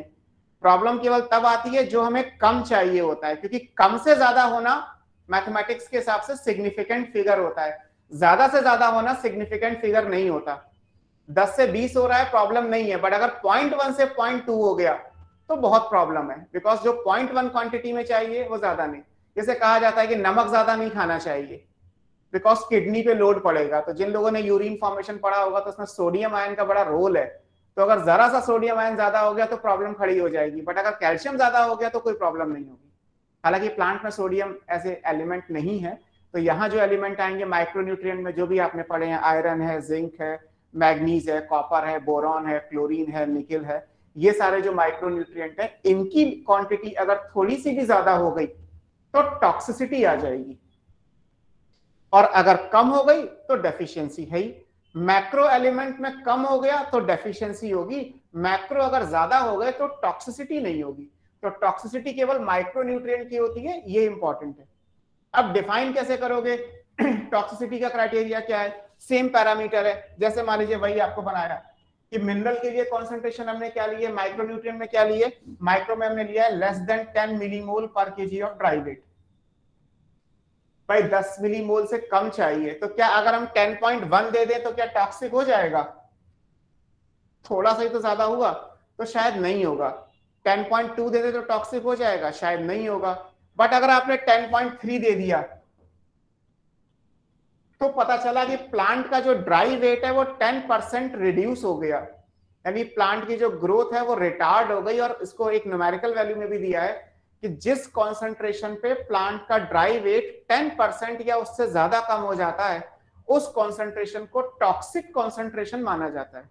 जैसे एक क्रिटिकल कॉन्सेंट्रेशन थी कि below which growth is retarded, वहां पे ग्रोथ की कोई पैरामीटर नहीं दिया न्यूमेरिकल वैल्यूज के हिसाब से, लेकिन above which 10% growth is retarded, 10% loss in dry weight, तो वो टॉक्सिक कहलाती है। तो इसलिए यह टॉक्सिक का क्राइटेरिया दिया हुआ है ना। The requirement of the micronutrient is always low. किसी ने कुछ कहा? सर माइक्रोन्यूट्रिएंट्स भी ऑलरेडी कम अमाउंट में चाहिए होते हैं, तो इनकी डेफिशिएंसी क्यों? इनकी टॉक्सिसिटी डेफिशिएंसी तो दोनों की होती है बेटा। मैक्रोन्यूट्रिएंट्स की डेफिशिएंसी तो दोनों की होगी। डेफिशिएंसी पड़ी नहीं माइक्रोन्यूट्रिएंट की अभी? हाँ वो तो ठीक है सर, माइक्रोन्यूट्रिएंट्स की डेफिशिएंसी भी होगी? हाँ सर वो तो ऑलरेडी कम अमाउंट में है ना। तो उससे भी कम मिलेगा तो क्या प्रॉब्लम नहीं है? कम का मतलब जीरो कर दोगे क्या? सब्जी में नमक सबसे कम होता है, लेकिन आप ऐसा था ना कि नमक गायब कर दोगे तब भी सब्जी टेस्टी बन जाएगी, है ना। नमक कम करना है, लेकिन कम में भी बहुत कम कर दोगे तो यहाँ देखो ना, ये तो डेफिशिएंसी का ही पेज है ना, इसमें देखो तो माइक्रो कौन कौन से माइक्रो है यहाँ देख लो। ये रहा आपका आयरन, मैग्नीज, जिंक, मॉलिब्डेनम, ये माइक्रोन्यूट्रिएंट है जो क्लोरोसिस कॉज करते हैं। नेक्रोसिस में अगर आप देखोगे तो यहाँ से कॉपर माइक्रोन्यूट्रिएंट है जो नेक्रोसिस कॉज कर रहा है। इनहिबिशन ऑफ सेल डिवीजन में यहाँ मॉलिब्डेनम ऐसा है जो माइक्रोन्यूट्रिएंट है और कॉज कर रहा है। और अगर डिले इन फ्लावरिंग में जाओगे तो अगेन मॉलिब्डेनम ऐसा है जो आपको, ये जो सर्किल में है ये सारे माइक्रोन्यूट्रिएंट हैं जो डेफिशिएंसी कॉज कर रहे हैं। जो सर्किल में नहीं है वो सारे मैक्रोन्यूट्रिएंट हैं, वो भी डेफिशिएंसी कॉज कर रहे हैं। इंपॉर्टेंट ये चीज है कि टॉक्सिसिटी केवल माइक्रो की होती है, टॉक्सिसिटी मैक्रो की नहीं होती। सब्जी में आलू बहुत ज्यादा पड़े हुए हैं, 2 आलू और डाल दोगे तो प्रॉब्लम किसी को नहीं है, बट सब्जी में अगर आधा चम्मच नमक पड़ा हुआ है और नमक आपने 1/4 चम्मच और डाल दिया तो पूरी सब्जी बेकार हो जाएगी। मैं आपको बहुत सिंपल लैंग्वेज में समझा रहा हूँ, है ना, बिकॉज ये बात आपको जल्दी समझ में आएगी। पूरे घर को प्रॉब्लम हो जाएगी। सबसे कम क्वांटिटी में जो चीज होती है ना, आगे भी आप पढ़ोगे ब्लैकमैन्स लॉ ऑफ लिमिटिंग फैक्टर, तो किसी भी प्रोसेस में अगर 4 चीजें हैं तो चारों चीजों में जो सबसे कम क्वांटिटी में होगा सर प्रॉब्लम वही क्रिएट करेगा। बोलो। कहने का मतलब यह है गिवन कंसंट्रेशन से अगर कम आ गया तो एफिशिएंसी, और गिवन कंसंट्रेशन से ज्यादा आ गया तो टॉक्सिसिटी। समझ सकते हो, लेकिन ऐसा लिखा हुआ नहीं है एनसीईआरटी ने। एनसीईआरटी ने लिखा है कि below which growth is retarded that will be critical in terms of deficiency, above which 10% biomass is reduced on dry weight basis, that is called toxic, है ना। तो डेफिनेशन तो हमें वही करनी है जो एनसीईआरटी में है, क्योंकि उसी से क्वेश्चन सॉल्व होगा। समझने के लिए कोई प्रॉब्लम नहीं है, आपने जो बोला वो ठीक है। ओके, सो आगे ये टॉक्सिक हो गया। अब टॉक्सिक में आप देखोगे तो मैंने आपको ये सारी चीजें समझाई दी है। यहाँ देखो तो लिखा हुआ है any mineral ion concentration in the tissue that reduces the dry weight of the tissue। पहली बात है कि ड्राई वेट बेस पे लेना है। about 10% is considered as toxic। तो टॉक्सिक और फिर उसके सिम्टम्स जो आएंगे, जैसे डेफिशिएंसी के सिम्टम्स डेफिशिएंसी सिम्टम्स हैं, वैसे टॉक्सिसिटी के सिम्टम्स टॉक्सिक सिम्टम्स कहलाएंगे, है ना। अब इसमें एक एग्जांपल दिया, फॉर एग्जांपल, क्योंकि मिनरल न्यूट्रिशन के हिसाब से माइक्रो न्यूट्रिएंट कितने हैं आपके पास, 8 हैं, तो सबकी टॉक्सिसिटी नहीं पढ़नी। इसमें से एक एग्जांपल आपकी बुक में दिया है। सर प्रीवियस स्लाइड करिए एक बार। प्रीवियस बेटा ये लो। Okay sir, done. नेक्स्ट ये रही। तो आपको इसमें से क्या पढ़ना है, मैग्नीज की टॉक्सिसिटी पढ़नी है। अब प्रॉब्लम क्या है, मैग्नीज की जो टॉक्सिसिटी है, जैसे आपको मैंने एक एग्जांपल समझाया था कि कैल्शियम का अपटेक और यूटिलाइजेशन करने के लिए कौन सा एलिमेंट चाहिए, बोरॉन चाहिए। तो यानी अगर बोरॉन कम पड़ा तो प्रॉब्लम बोरॉन की तो आएगी आएगी, कैल्शियम की भी आना शुरू हो जाएगी, है ना। जैसे विटामिन डी का एब्जॉर्प्शन बॉडी में कब होता है, जब कैल्शियम आयन प्रेजेंट्स होते हैं। तो अगर कैल्शियम हमारी बॉडी में कम है तो विटामिन डी होगा भी तो कुछ नहीं होगा, क्योंकि विटामिन डी है लेकिन एब्जॉर्ब भी नहीं हो रहा, क्योंकि कैल्शियम नहीं है। कैल्शियम के साथ ही विटामिन डी का एब्जॉर्प्शन होता है। तो इसका मतलब ये है कि दोनों चाहिए। तो कैल्शियम की डेफिशिएंसी है तो विटामिन डी की डेफिशिएंसी नहीं होगी, लेकिन अगर विटामिन डी की डेफिशिएंसी है तो कैल्शियम और विटामिन डी दोनों डेफिशिएंट हो जाएंगे एक साथ। ऐसा ही कुछ यहाँ पे है। मैग्नीज के साथ क्या है कि मैग्नीज की जब टॉक्सिसिटी होगी तो मैग्नीज करता क्या है कि मैग्नीज की जो हाई कॉन्सेंट्रेशन है, क्योंकि एंजाइम में आपने इनिबिशन भी पढ़ा होगा बायोमॉलिक्यूल में, बार बार देखो आएगा ही आएगा। और बायोमॉलिक्यूल मैं अभी आपको नहीं पढ़ा सकता, तो शायद मैं भी कुछ नहीं कर सकता, शायद आप भी कुछ नहीं कर सकते। जब कभी भी आप बायोमॉलिक्यूल पढ़ लोगे तो मेरी बातें आपको और अच्छे से समझ में आ जाएंगी।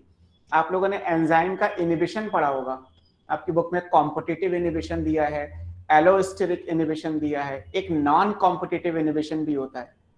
तो कॉम्पिटिटिव इनिबिशन का मतलब होता है कि जो कॉम्पिटिटर होगा, लाइक दो लोग हैं एक ही डायरेक्शन में काम कर रहे हैं, तो जिसको करना चाहिए उससे ज्यादा अगर दूसरा वाला कॉम्पिटिटिवली सुपीरियर हुआ तो वो ये काम कर देगा, तो पहले वाले का काम नहीं होगा। यहाँ पे आप देखोगे तो मैग्नीज क्या करता है, मैग्नीज की कॉन्सेंट्रेशन कम है तो मैग्नीज अपना काम कर रहा है। जितनी कॉन्सेंट्रेशन में मैग्नीज प्लांट को चाहिए उतनी कॉन्सेंट्रेशन में अगर आप मैग्नीज दोगे तो मैग्नीज क्या करेगा, अभी हमने पढ़ा कि वो रेस्पिरेशन, फोटोसिंथेसिस और नाइट्रोजन मेटाबॉलिज्म के एंजाइम में इन्वॉल्व होगा, और फोटोसिंथेसिस में, फोटोलिसिस ऑफ वाटर में मैग्नीज अपना काम करेगा।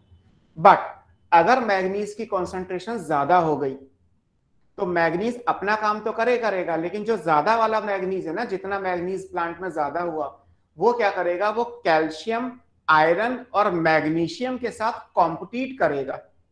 और कॉम्पिटिट करने में क्या होगा कि जहां कैल्शियम को बाइंड करना चाहिए वहां मैग्नीज बाइंड कर जाएगा। तो कैल्शियम की डेफिशिएंसी हो गई मैग्नीज की ज्यादा कॉन्सेंट्रेशन की वजह से। जो काम मैग्नीशियम को करना चाहिए वो मैग्नीज कर देगा, तो मैग्नीशियम की डेफिशिएंसी हो गई मैग्नीज के ज्यादा होने की वजह से। जो काम आयरन को करना चाहिए वहां मैग्नीज जाके काम कर देगा, तो आयरन की डेफिशिएंसी हो गई because of toxic concentration of Mn। यही तीनों लाइनें यहाँ पे लिखी हैं।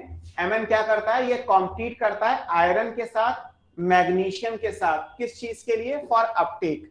जैसे यहाँ लिखा है कि Mn कॉम्पिटिट करेगा मैग्नीशियम के साथ, Mn Mg के साथ कॉम्पिटिट करेगा, किस चीज के लिए, for binding with enzyme. Enzyme के साथ बाइंड तो करना चाहिए मैग्नीशियम को, लेकिन ये बाइंड कौन कर जाएगा, Mn कर जाएगा। मैग्नीशियम बाइंड करता तो नॉर्मल काम होता, मैग्नीज बाइंड करेगा तो काम होगा ही नहीं, क्योंकि Mn तो एंजाइम का एक्टिवेटर फिक्स होता है। तो अगर Mg की जगह Mn आ गया तो काम एक्चुअली हुआ ही नहीं। तो मैग्नीशियम तो बॉडी में है लेकिन काम फिर भी नहीं हो रहा, क्योंकि मैग्नीशियम को इनिबिट कौन कर रहा है, मैग्नीज की हाई कॉन्सेंट्रेशन कर रही है। ऐसे यहां पे लिखा है Mn also inhibits calcium for translocation of in shoot apex, कि जो काम कैल्शियम को करना चाहिए ट्रांसलोकेशन इन शूट अपेक्स, वो काम Mn इनिबिट करके आएगा। Mn की ज्यादा कॉन्सेंट्रेशन होगी तो जो काम कैल्शियम को करना चाहिए वहां Mn पहुंच गया, कैल्शियम होते हुए भी अपना काम नहीं कर पा रहा। तो सिम्टम तो कैल्शियम की डेफिशिएंसी के वही हुए जो Mn की टॉक्सिसिटी के हुए। तो इसलिए ये नीचे लाइन लिखी हुई है, देयरफॉर एक्सेस ऑफ Mn, अगर Mn ज्यादा हो गया मतलब टॉक्सिक हो गया तो बेसिकली ये इंड्यूस करेगा deficiency of iron, magnesium and calcium. तो इसीलिए शायद ये लाइन भी नीचे लिखी हुई है कि किसी भी माइक्रोन्यूट्रिएंट की टॉक्सिसिटी के सिम्टम हमें देर में पता चले, हमें मतलब साइंटिस्ट बाद में पता कर पाए, क्योंकि उन्हें तो यही लगता था कि वो डेफिशिएंसी है बेसिकली इन एलिमेंट्स की। जैसे मान लीजिए कोई साइंटिस्ट देख भी रहा होगा तो उसे लगेगा कि यार आयरन है, कैल्शियम है, मैग्नीशियम है, ये कम होंगे इसीलिए इनका काम नहीं हो रहा। बहुत बाद में जाकर ये डिस्कवर हुआ कि वो कम नहीं है, वो तो अपनी कॉन्सेंट्रेशन में ही है, बट उनके साथ ज्यादा कॉन्सेंट्रेशन वाला जो मैग्नीज है वो कॉम्पिटिटिवली इनहिबिट कर रहा है उनको, सर काम नहीं करने दे रहा है।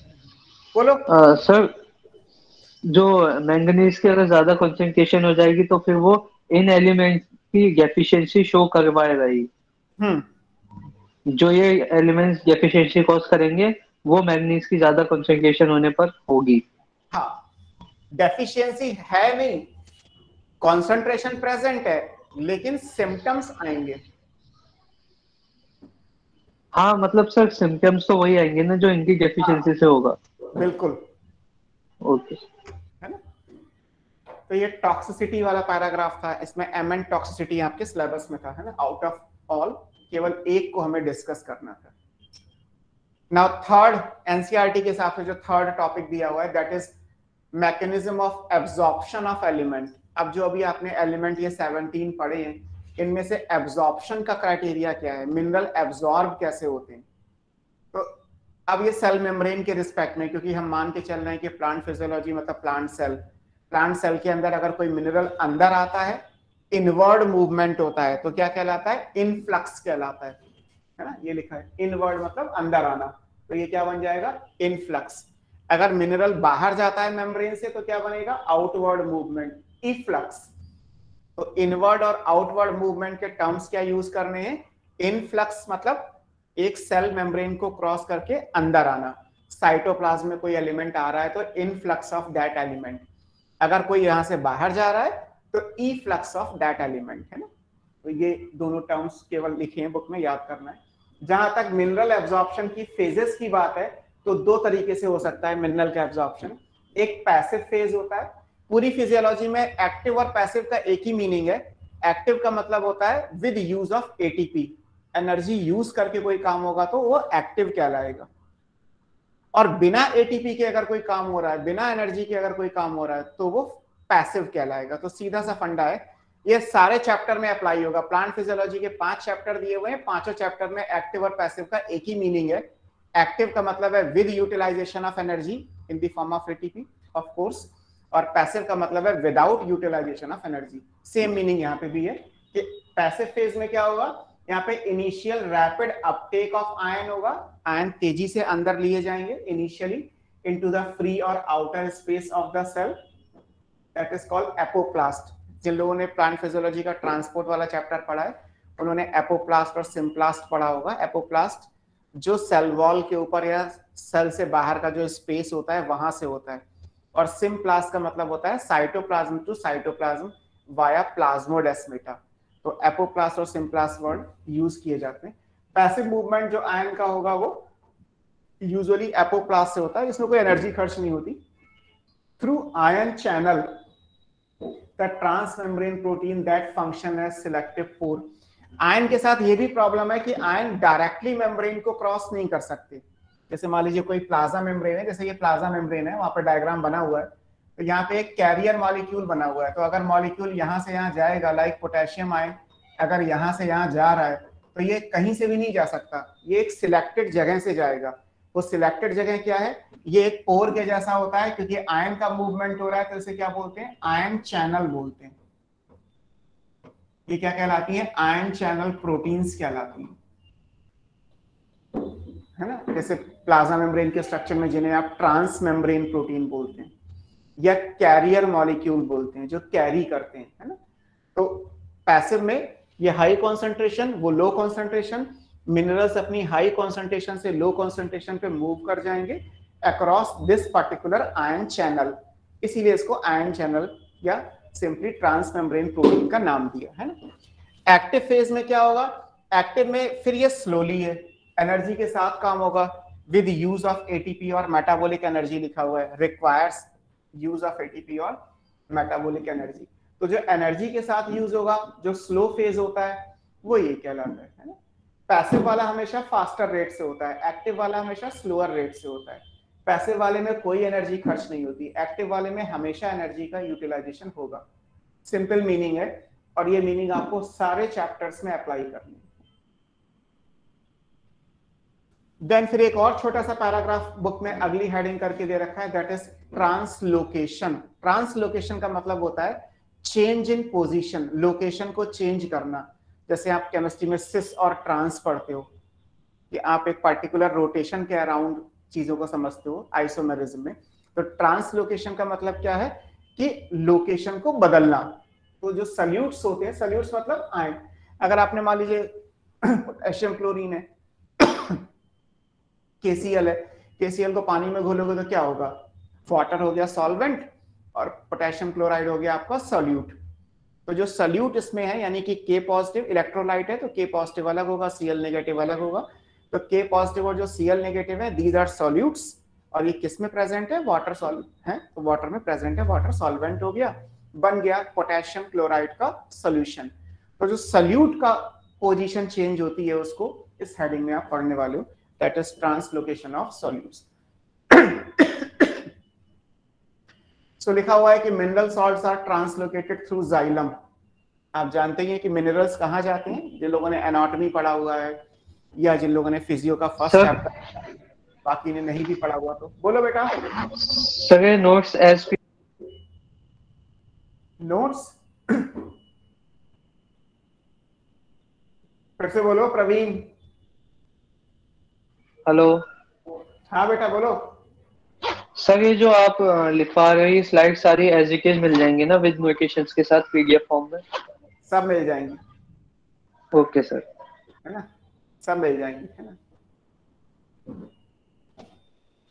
सो mineral salts are translocated through xylem. तो पहली चीज ये कि जाइलम से जाते हैं, है ना, जाइलम से वाटर ट्रेवल करता है।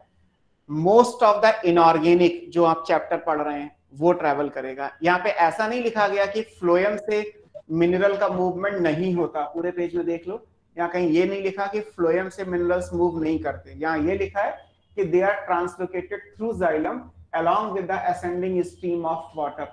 वाटर के साथ ही जाएंगे, वाटर और मिनरल्स एक साथ जाइलम में ट्रेवल करते हैं।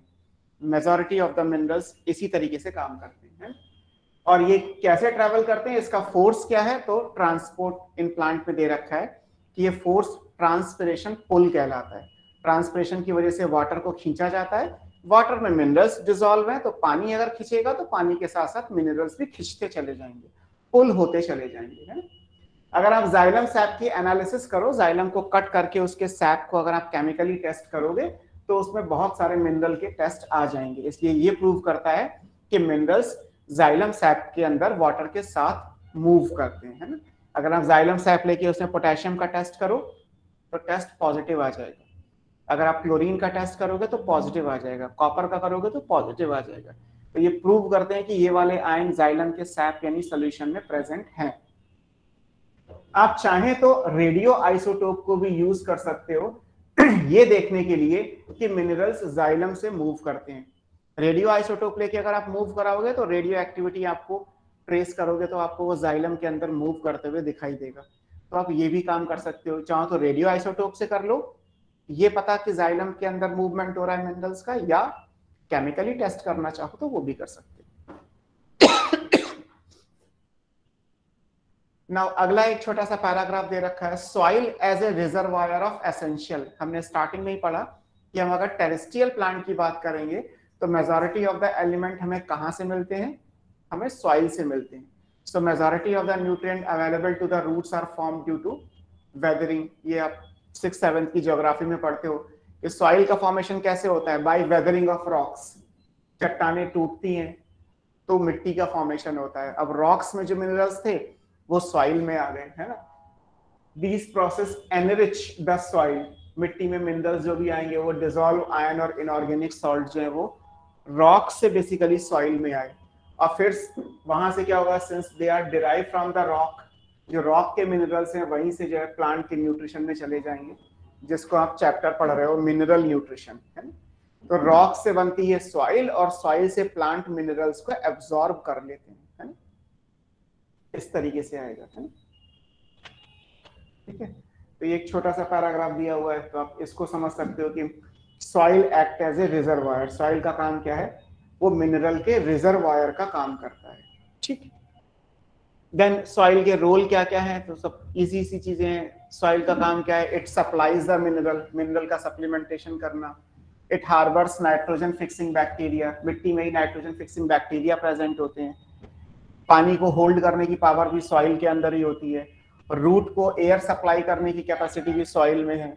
सॉइल एक मैट्रिक्स का काम भी करता है जो प्लांट को स्टेबलाइज करेगा, प्लांट को सस्टेन करने के लिए सॉइल का होना जरूरी है। ऐसे ही since the deficiency of essential element affect the crop yield, अगर आपने किसी एसेंशियल एलिमेंट की डेफिशिएंसी कर दी तो क्रॉप की यील्ड कम हो जाती है।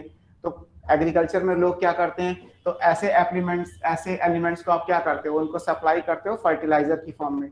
हम डिस्कस कर ही चुके हैं, एनपीके, नाइट्रोजन फॉस्फेट्स, पोटेशियम, ये सब जो है वो फर्टिलाइजर की फॉर्म में, यूरिया फर्टिलाइजर की फॉर्म में एग्रीकल्चर में यूज की ही जाती है। तो जिन एलिमेंट्स की डेफिशिएंसी होती है उनको हम फर्टिलाइजर की फॉर्म में यूज कर लेते हैं। कोई भी किसान जब खेती करते हैं तो वो लोग अपनी सॉइल की एनालिसिस कराते रहते हैं रेगुलर। अगर कोई अच्छी ऑर्गेनिक फार्मिंग या जिनके बड़े बड़े फार्म हाउस हैं, जो थोड़े पढ़े लिखे किसान हैं, वो पहले मिट्टी की जांच कराते हैं कि मिट्टी की में फर्टिलिटी कितनी है, मिट्टी में मिनरल्स कौन कौन से हैं, कौन कौन से कम हैं, कौन से ज्यादा हैं। फिर अकॉर्डिंगली उन्हें जो फर्टिलाइजर देने होते हैं वो दे देते हैं और उनका एग्रीकल्चर अच्छे से निपट जाता है ना। तो ये चीजें, बोथ मैक्रो और micro nutrient they form the component of the fertiliser. यहाँ पे इंपॉर्टेंट क्या है, they are applied as per need, बिना किसी बात के नहीं दिया जाता। अगर आप सोचो कि मैंने बोल दिया आज की यूरिया फर्टिलाइजर है, तो आप यूरिया खरीद लाए और आपने पौधों को रोज यूरिया देना शुरू कर दिया, मर जाएंगे पौधे। तो फर्टिलाइजर कब देना है, कितना देना है, दिस इज ऑलरेडी कैलकुलेटेड। तो हमने हमेशा लिखा है कि डिफाइंड न्यूट्रिएंट सोल्यूशन होता है। तो किस प्लांट को डेली बेस पे कौन सी चीज कितनी चाहिए और कब चाहिए, सब कुछ पता करने के बाद ही दिया जाता है ना। ये इतना भी इजी नहीं है जितना इजी आपको थ्योरेटिकली ये चैप्टर लग रहा होगा। ये हमारे चैप्टर का पहला पार्ट था, that is mineral nutrition in journal. Overall minerals कौन से हैं, एसेंशियलिटी के क्राइटेरिया क्या हैं, किस तरीके से यानी हाइड्रोपोनिक्स क्या है और कैसे काम करता है, फिर मिनरल किस फॉर्म में एब्जॉर्ब होते हैं, उनका रोल क्या है, उनकी डेफिशिएंसी क्या है, उनकी टॉक्सिसिटी क्या है, मिनरल का ट्रांसलोकेशन कैसे होता है, मिनरल का एब्जॉर्प्शन कैसे होता है, और लास्ट में देखा कि मिनरल का रिजर्वायर क्या है, सॉइल है फॉर एग्जांपल। ये सब पहला पार्ट था, इस चैप्टर का फर्स्ट पोर्शन था। अब इन सारे एलिमेंट में से केवल एक आपको डिटेल में पढ़ना है, दैट इज नाइट्रोजन। तो चैप्टर का जो सेकंड पार्ट है वो है नाइट्रोजन मेटाबॉलिज्म इन प्लांट, है ना।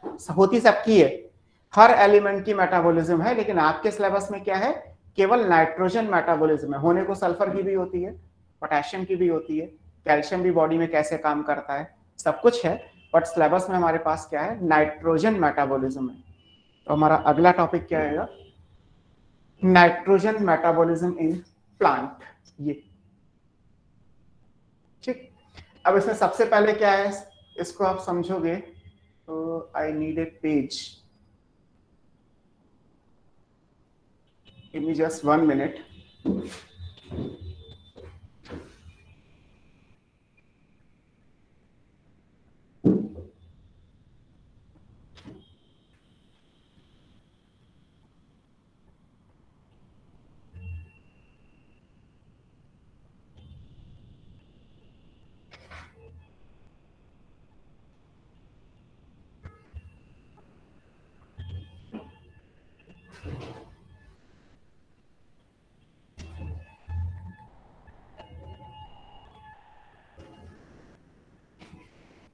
Nitrogen metabolism in plants.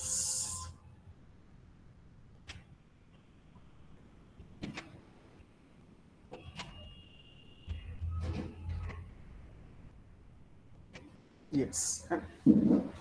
सो हमें क्या पढ़ना है?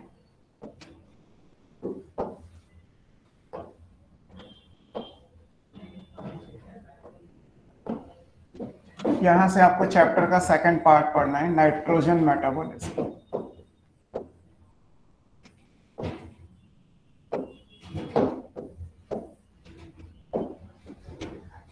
अब इसमें अलग अलग चीजें हैं, है ना, ब्लैंक पेजेस के लिए, क्योंकि कुछ आपको समझना है।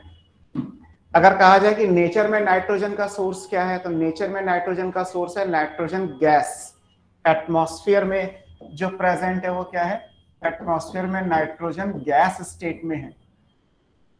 लेकिन प्लांट किस फॉर्म में एब्जॉर्ब करते हैं? प्लांट यूज करते हैं अमोनियम आयन, या नाइट्राइट हो सकता है, या नाइट्रेट हो सकता है, इनमें से कुछ यूज होता है।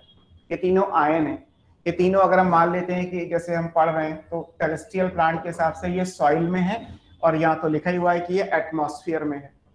तो यानी कि सबसे पहला काम ये होता है, प्लांट की प्रॉब्लम है कि वो नाइट्रोजन को गैस स्टेट में नहीं ले सकते, पीछे हम पढ़ चुके हैं। It must be converted into ionic state. Ionic state ammonium, nitrite, nitrate में से कुछ भी हो सकती है। तो पहला काम क्या होगा कि नाइट्रोजन गैस को इन तीन में से किसी भी एक चीज में चेंज करना। ऑब्वियस है कि सबसे पहले अमोनियम आयन बनेगा, मैंने उसी सीक्वेंस में लिखे हैं। फिर अमोनियम आयन से नाइट्राइट बनाया जाएगा, देन फिर नाइट्रेट बनाया जाएगा। तो पहला काम तो यानी पहला जो इसमें सब हेडिंग आएगा वो आपका नाइट्रोजन साइकिल हो गया। ये कहलाएगा नाइट्रोजन फिक्सेशन। नाइट्रोजन को फिक्स करने का काम होगा। अब जब आप नाइट्रोजन फिक्सेशन पढ़ोगे तो इसमें आएगा कि ये काम कौन करता है, तो पता चलेगा कि ये काम बैक्टीरिया करते हैं, है ना, या कुछ ब्लू ग्रीन एल्गी, हालांकि वो भी साइनोबैक्टीरिया हो गए। तो ये काम बीजीए या बैक्टीरिया करते हैं, तो उसे बन जाएगा फिर बायोलॉजिकल नाइट्रोजन फिक्सेशन बोल दिया जाएगा, बिकॉज वो लिविंग ऑर्गेनिज्म ये काम कर रहे हैं। अगर नॉन बायोलॉजिकल है तो इंडस्ट्री में हो सकता है, या फिर ये लाइटनिंग से भी ये काम किया जा सकता है। जब आप बायोलॉजिकल नाइट्रोजन फिक्सेशन को पढ़ोगे तो इसमें आपको बहुत सारे एग्जाम्पल मिलेंगे।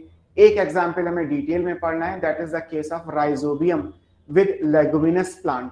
राइजोबियम लेगुमिनस प्लांट के साथ कैसे रूट नोडुल बनाता है, कैसे नाइट्रोजन फिक्सेशन करता है, ये हमें पढ़ना है।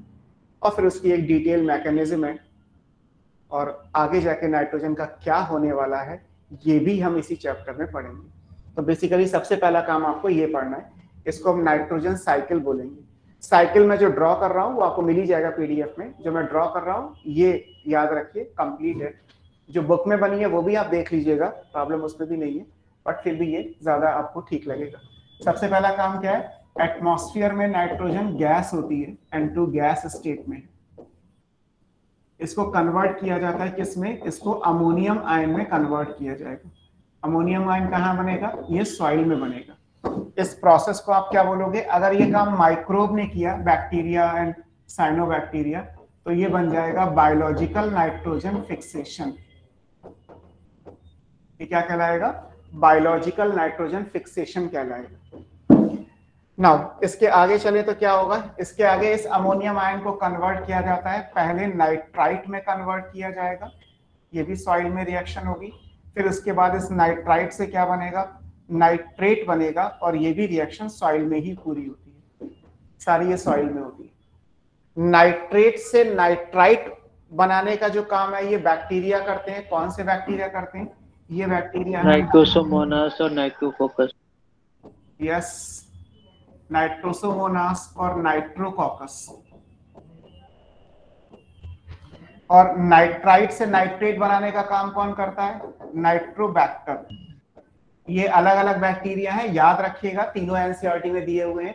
इस पूरे प्रोसेस को हम क्या बोलते हैं, the whole process is called, इस प्रोसेस को नाम दिया जाता है नाइट्रिफिकेशन।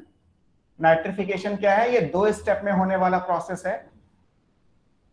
एक बायोलॉजिकल नाइट्रोजन फिक्सेशन होता है और एक नाइट्रिफिकेशन होता है।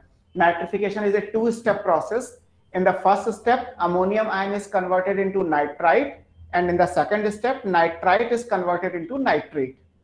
तो ये 2 स्टेप में रिएक्शन कंप्लीट होती है। इस नाइट्रेट को क्या करेंगे, इस नाइट्रेट को जो प्लांट है वो यूटिलाइज करेंगे। कैसे करेंगे, ये नाइट्रेट कहाँ जाएगी, ये किसी प्लांट बॉडी में चली जाएगी, आगे हम पढ़ेंगे। इस प्लांट से ये कहाँ चला जाएगा, एनिमल बॉडी में चला जाएगा, फूड चेन के थ्रू। प्लांट और एनिमल दोनों की जब डेथ हो जाएगी तो दोनों की डेथ के बाद ये क्या बनेगा, ये यहां से वापस अमोनियम आयन बनेगा, है ना। इस प्रोसेस को बोलते हैं अमोनिफिकेशन। इसको क्या बोलते हैं, अमोनिया का बनना, अमोनिफिकेशन कहलाता है। और ये कैसे होगा, बाय डेथ एंड डिके।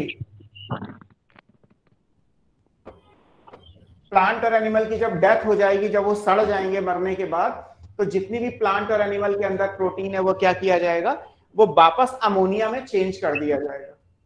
तो ये सारी चीजें आपकी बुक में लिखी हुई है, मैं आपको बोर्ड पे एक स्लाइड में दिखा रहा हूँ। बाकी जो टेक्स्ट में लिखा है वो अभी हम रीड कर लेंगे, कोई इश्यू नहीं आएगा उसमें। ऐसे याद रखोगे तो पूरी साइकिल एक साथ दिमाग में आ जाएगी। तो अमोनिफिकेशन क्या हुआ, अमोनिफिकेशन हुआ formation of ammonium ion from the dead and decaying plant and animal remain. Plant और एनिमल की जो डेड बॉडीज हैं उनकी डेथ एंड डिके के बाद जो आयन बनेगा वो अमोनियम आयन होगा। The process is called ammonification. और अगर कहा जाए कि अमोनिफिकेशन कौन करता है तो उसमें नाम दिए होंगे, बैक्टीरिया है, फंगी है, रे फंगी है, ये सब करते हैं। बैक्टीरिया, फंगी, रे फंगी तो मैं तीनों बैचेस में पढ़ा चुका हूं, तो सबको याद होगा। ये सब डिकम्पोजर्स कहलाते हैं। तो जो डिकम्पोजर्स होते हैं वो डिकम्पोजिशन से क्या बनाते हैं, अमोनिया बनाते हैं। प्रोसेस को अमोनिफिकेशन बोला जाएगा।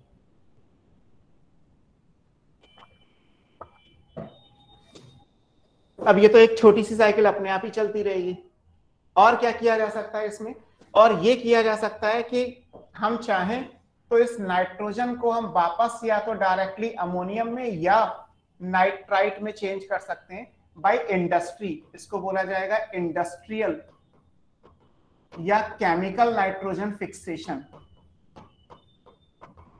इंडस्ट्रियल और केमिकल नाइट्रोजन फिक्सेशन। और यहाँ पे केमिकल्स क्या कहलाते हैं, these chemicals are called fertilisers. तो आप फर्टिलाइजर्स की फॉर्म में भी डायरेक्टली अमोनियम और नाइट्रेट दे सकते हैं। जैसे सबसे कॉमन फर्टिलाइजर अमोनियम नाइट्रेट ही है। यूरिया तो फिर भी टॉक्सिक की वजह से थोड़ा कम यूज होता है। अमोनियम नाइट्रेट तो बहुत कॉमनली यूज किया जाता है, क्योंकि अमोनियम और नाइट्रेट दोनों से नाइट्रोजन मिल जाएगी। हालांकि यूरिया में भी NH2CO NH2 दो अमोनिया के बराबर नाइट्रोजन है, बट फिर भी ammonium nitrate is commonly used, है ना। तो आप फर्टिलाइजर की फॉर्म में अमोनियम सल्फेट हो सकता है, अमोनियम नाइट्रेट हो सकता है, या कैल्शियम नाइट्रेट भी हो सकता है। उससे कैल्शियम और नाइट्रोजन दोनों मिल जाएंगे। जो जैसा जिस एग्रीकल्चर में सुटेबल होगा वो किया जाएगा। तो ये बन जाएगा केमिकल नाइट्रोजन फिक्सेशन। इसी तरीके से कई बार ऐसा भी होता है कि लाइटनिंग से, लाइटनिंग मतलब फिजिकल, बिजली का कड़कना, इसे बोलेंगे physical nitrogen fixation. Physical nitrogen fixation का मतलब है बाय लाइटनिंग। लाइटनिंग से भी जो है वो नाइट्रेट का फॉर्मेशन किया जा सकता है ना। लाइटनिंग से भी नाइट्रोजन का फॉर्मेशन हो, नाइट्रेट का फॉर्मेशन हो सकता है।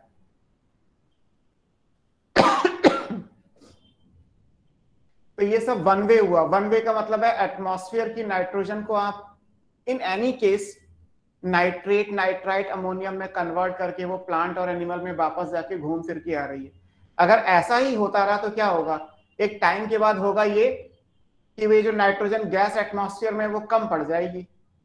तो फिर क्या होगा, इसको फुलफिल कैसे किया जाएगा। इसको फुलफिल करने का तरीका ये है कि एक लास्ट ऑप्शन ऐसा भी है जहां पे हम उल्टा करते हैं। उल्टा क्या करेंगे, डीनाइट्रिफिकेशन।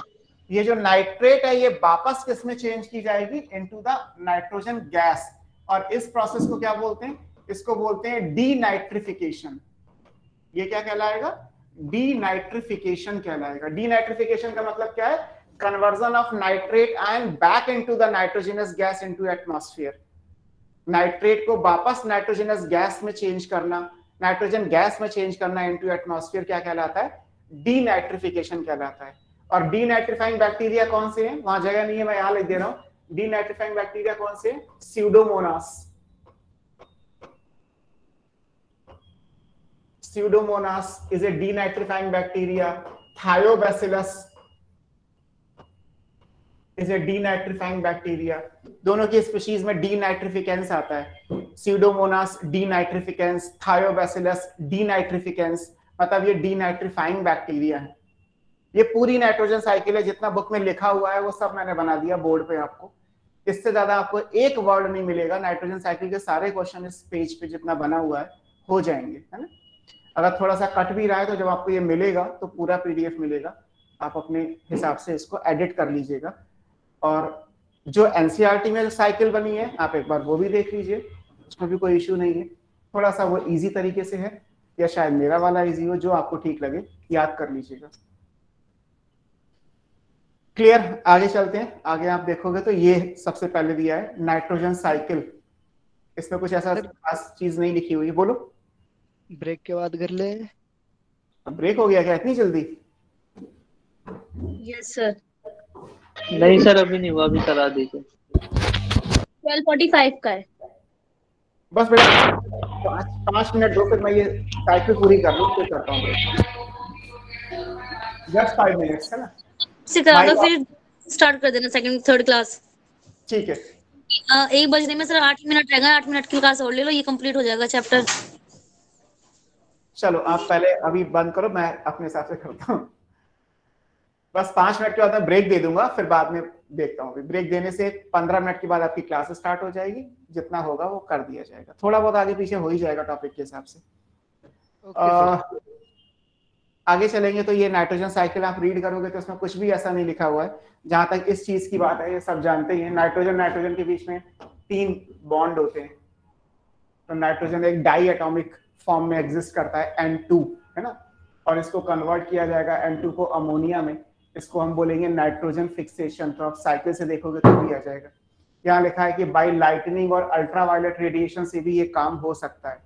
बाद में नाइट्रोजन को नाइट्रोजन के ऑक्साइड्स में भी चेंज किया जाएगा, NO, NO2, N2O, ये सब भी हो जाएंगे, है ना। डिकम्पोजिशन जब ऑर्गेनिक नाइट्रोजन का आप करोगे तो प्रोसेस क्या कहलाएगा? अमोनिफिकेशन कहलाएगा। कौन करता है? बैसिलस माइकोइडिस बैक्टीरिया है, बैसिलस रैमोसस बैक्टीरिया है, ये अमोनिफाइंग बैक्टीरिया कहलाएंगे।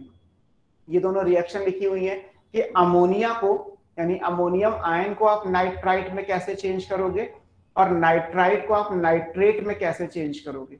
और इस स्टेप पे कौन कौन से बैक्टीरिया हैं वो अगली पेज पे आप जाओगे तो यहाँ लिखा है अमोनिया फर्स्ट ऑक्सीडाइज।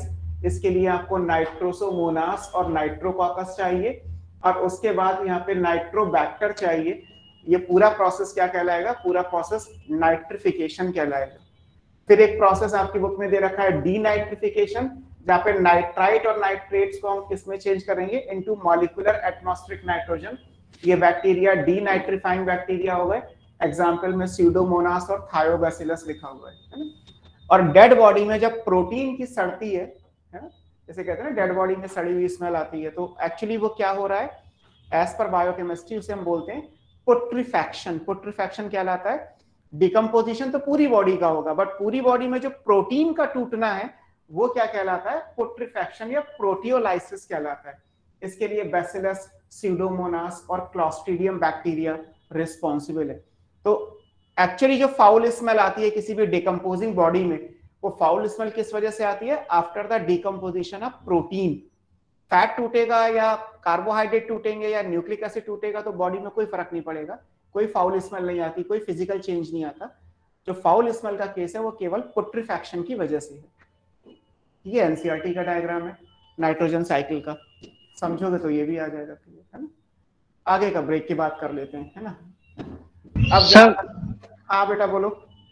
सर जो एटमॉस्फेरिक नाइट्रोजन को अमोनिया में चेंज करवाता है वो कौन कौन से बैक्टीरिया हैं? एक बार वो स्लाइड दिखा दीजिए बेटा। वो इससे पहले वाला ये रहा, बैसिलस माइकोइडिस, बैसिलस रैमोसस। सर ये एटमॉस्फेरिक नाइट्रोजन को अमोनिया में चेंज करते हैं ये दोनों बैक्टीरिया? नहीं बेटा, नाइट्रोजन को नहीं अमोनिया में करते, ये लिखा है डिकम्पोजिशन है of organic nitrogen of dead plant and animals. Plant और एनिमल की डेड बॉडी में जो नाइट्रोजन है, जो प्रोटीन है, उसको अमोनिया में चेंज करते हैं। एटमॉस्फेरिक नाइट्रोजन को अमोनिया में चेंज करना वो तो बायोलॉजिकल नाइट्रोजन फिक्सेशन कहलाएगा, वो तो आगे का टॉपिक है, वो तो हम डिटेल में पढ़ोगे ये भी। Okay sir. तो मेरी क्लॉक में 12:52 हो रहा है और 15 मिनट का ब्रेक इसी के हिसाब से आप मान लीजिए। ब्रेक के बाद मिलते हैं। 1.5 पे, है ना, अप्रोक्सीमेटली।